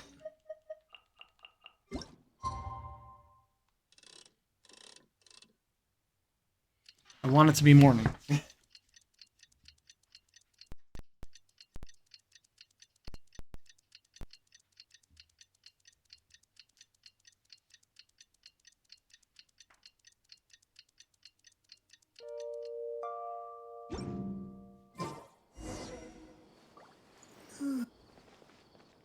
What do you mean enter? We're already here. Or do you just want me to go over here? Okay. I'm back! What? Is there to be no welcoming party? We've all been waiting for you, Madame Farazan. That's more like it. Now, here are some components I brought back from the desert. Switch these out with the ones Karkata is using right now, and it'll be back in ship shape. Huh? Why do you all look so solemn? Come now. Liveliness befits youngsters more. Madame Farazan, did these parts come from... Come now. I thought that you must have encountered some major problem. This isn't something you have to worry about. Well, it looks like you already know everything, but no need to feel bad. Like I said before, as researchers, we must learn to accept our failures. Tamimi has been operating beyond capacity for a century, and I'm unable to repair it with my current abilities. Not even with these parts. It would thus be much better to use them to extend Karkata's lifespan. As a senior, it is only right that I do something for the people who come after me. That holds true for both researchers and machines. Besides, I didn't say that I would be giving you these parts for free. They will only be used for Karkata temporarily. Otherwise, you wouldn't be able to help me with my research. I'll be sure to revive Tamimi once I've fully deciphered and replicated the creations of the ancient civilization. All right, I'll do my best to help. Me too. Although, I'm not sure if I'll be much help. I'll help too. Thank you. If they could remodel Tamimi successfully even back then, there's no reason why we won't be able to do even better. And when that day comes, I'll be sure to say, welcome home to Mimi. Aw. Start over. New friends, a new life, a new beginning. Okay. There should be one more ending, and... Oop, that is not what I selected. And it's around time to be done with stream. But... there's only one more ending.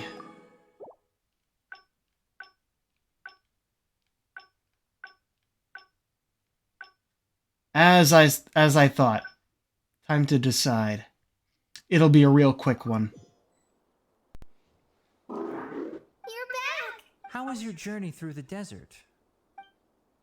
Keep to Mimi a secret. Tell everyone the partial truth. So Madame Faruzan has some other things to settle. Alright. And to think that Raid was doing all of those things on the sly.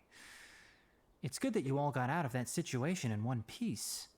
Madame Faruzan will be able to repair Carcata when she gets back, won't she? Currently, only Farazan and I know about Tamimi. I should let Farazan decide whether to tell the others about him.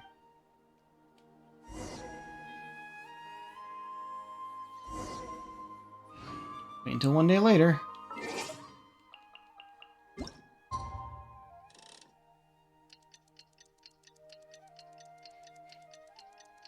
Been blazing through a lot of in-game days. But that's to be expected. Yeah, since that split was so close to the end, I figure we can go over time just fine. I'm back! What? Is there to be no welcoming party? Madame Farazan, we're over here! That's more like it. Now, here are some components I brought back from the desert. Switch these out with the ones Carcata is using right now, and it'll be back in ship shape. So this is a relic of an ancient civilization? Unbelievable. Thankfully, it didn't end up in Raid's unscrupulous hands.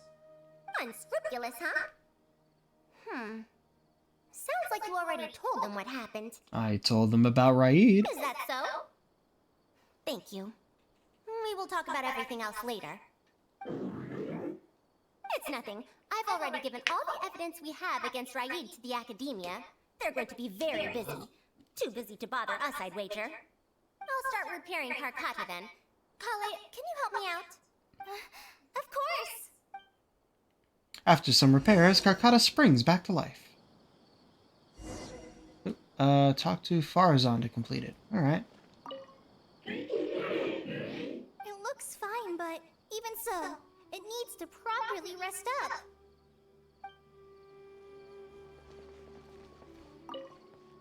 Faruzan went out after repairing Carcata.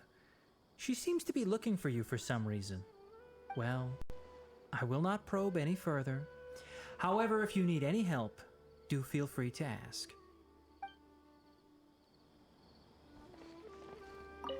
Same thing? Same thing. Properly rest up. It's a machine!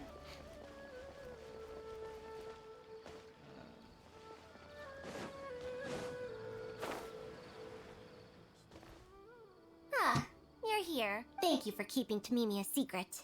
You don't plan on telling them? If I tell them about Tamimi, will they still feel happy for Carcata?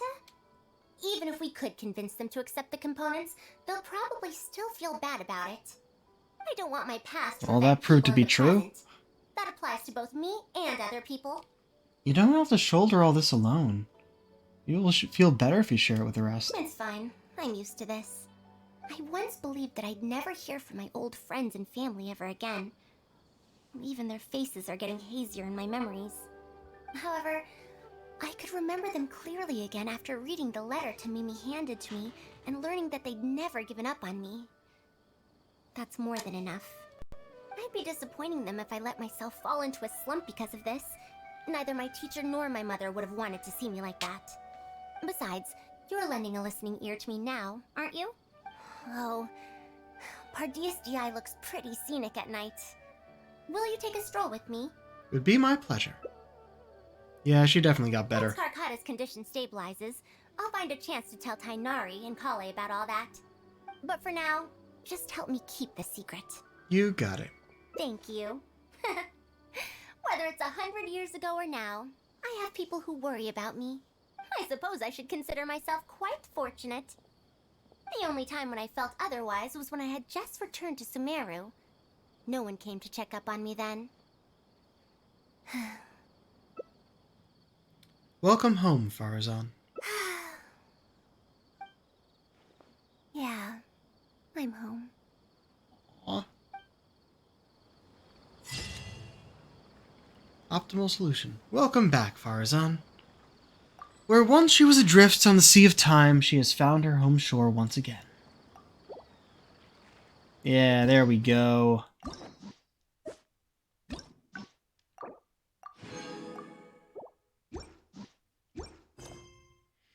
Okay. That's it for that. Let us grab this. Complete a confounding conundrum and unlock all endings. Optimal solution. Alright. First off, ending in front of the Adventurers Guild, as we always do. Yeah, since we were able to complete that just in time for the end of stream, I don't believe we'll be streaming the event. Tomorrow, we'll be back to The Witcher. Before we go, I want to check something.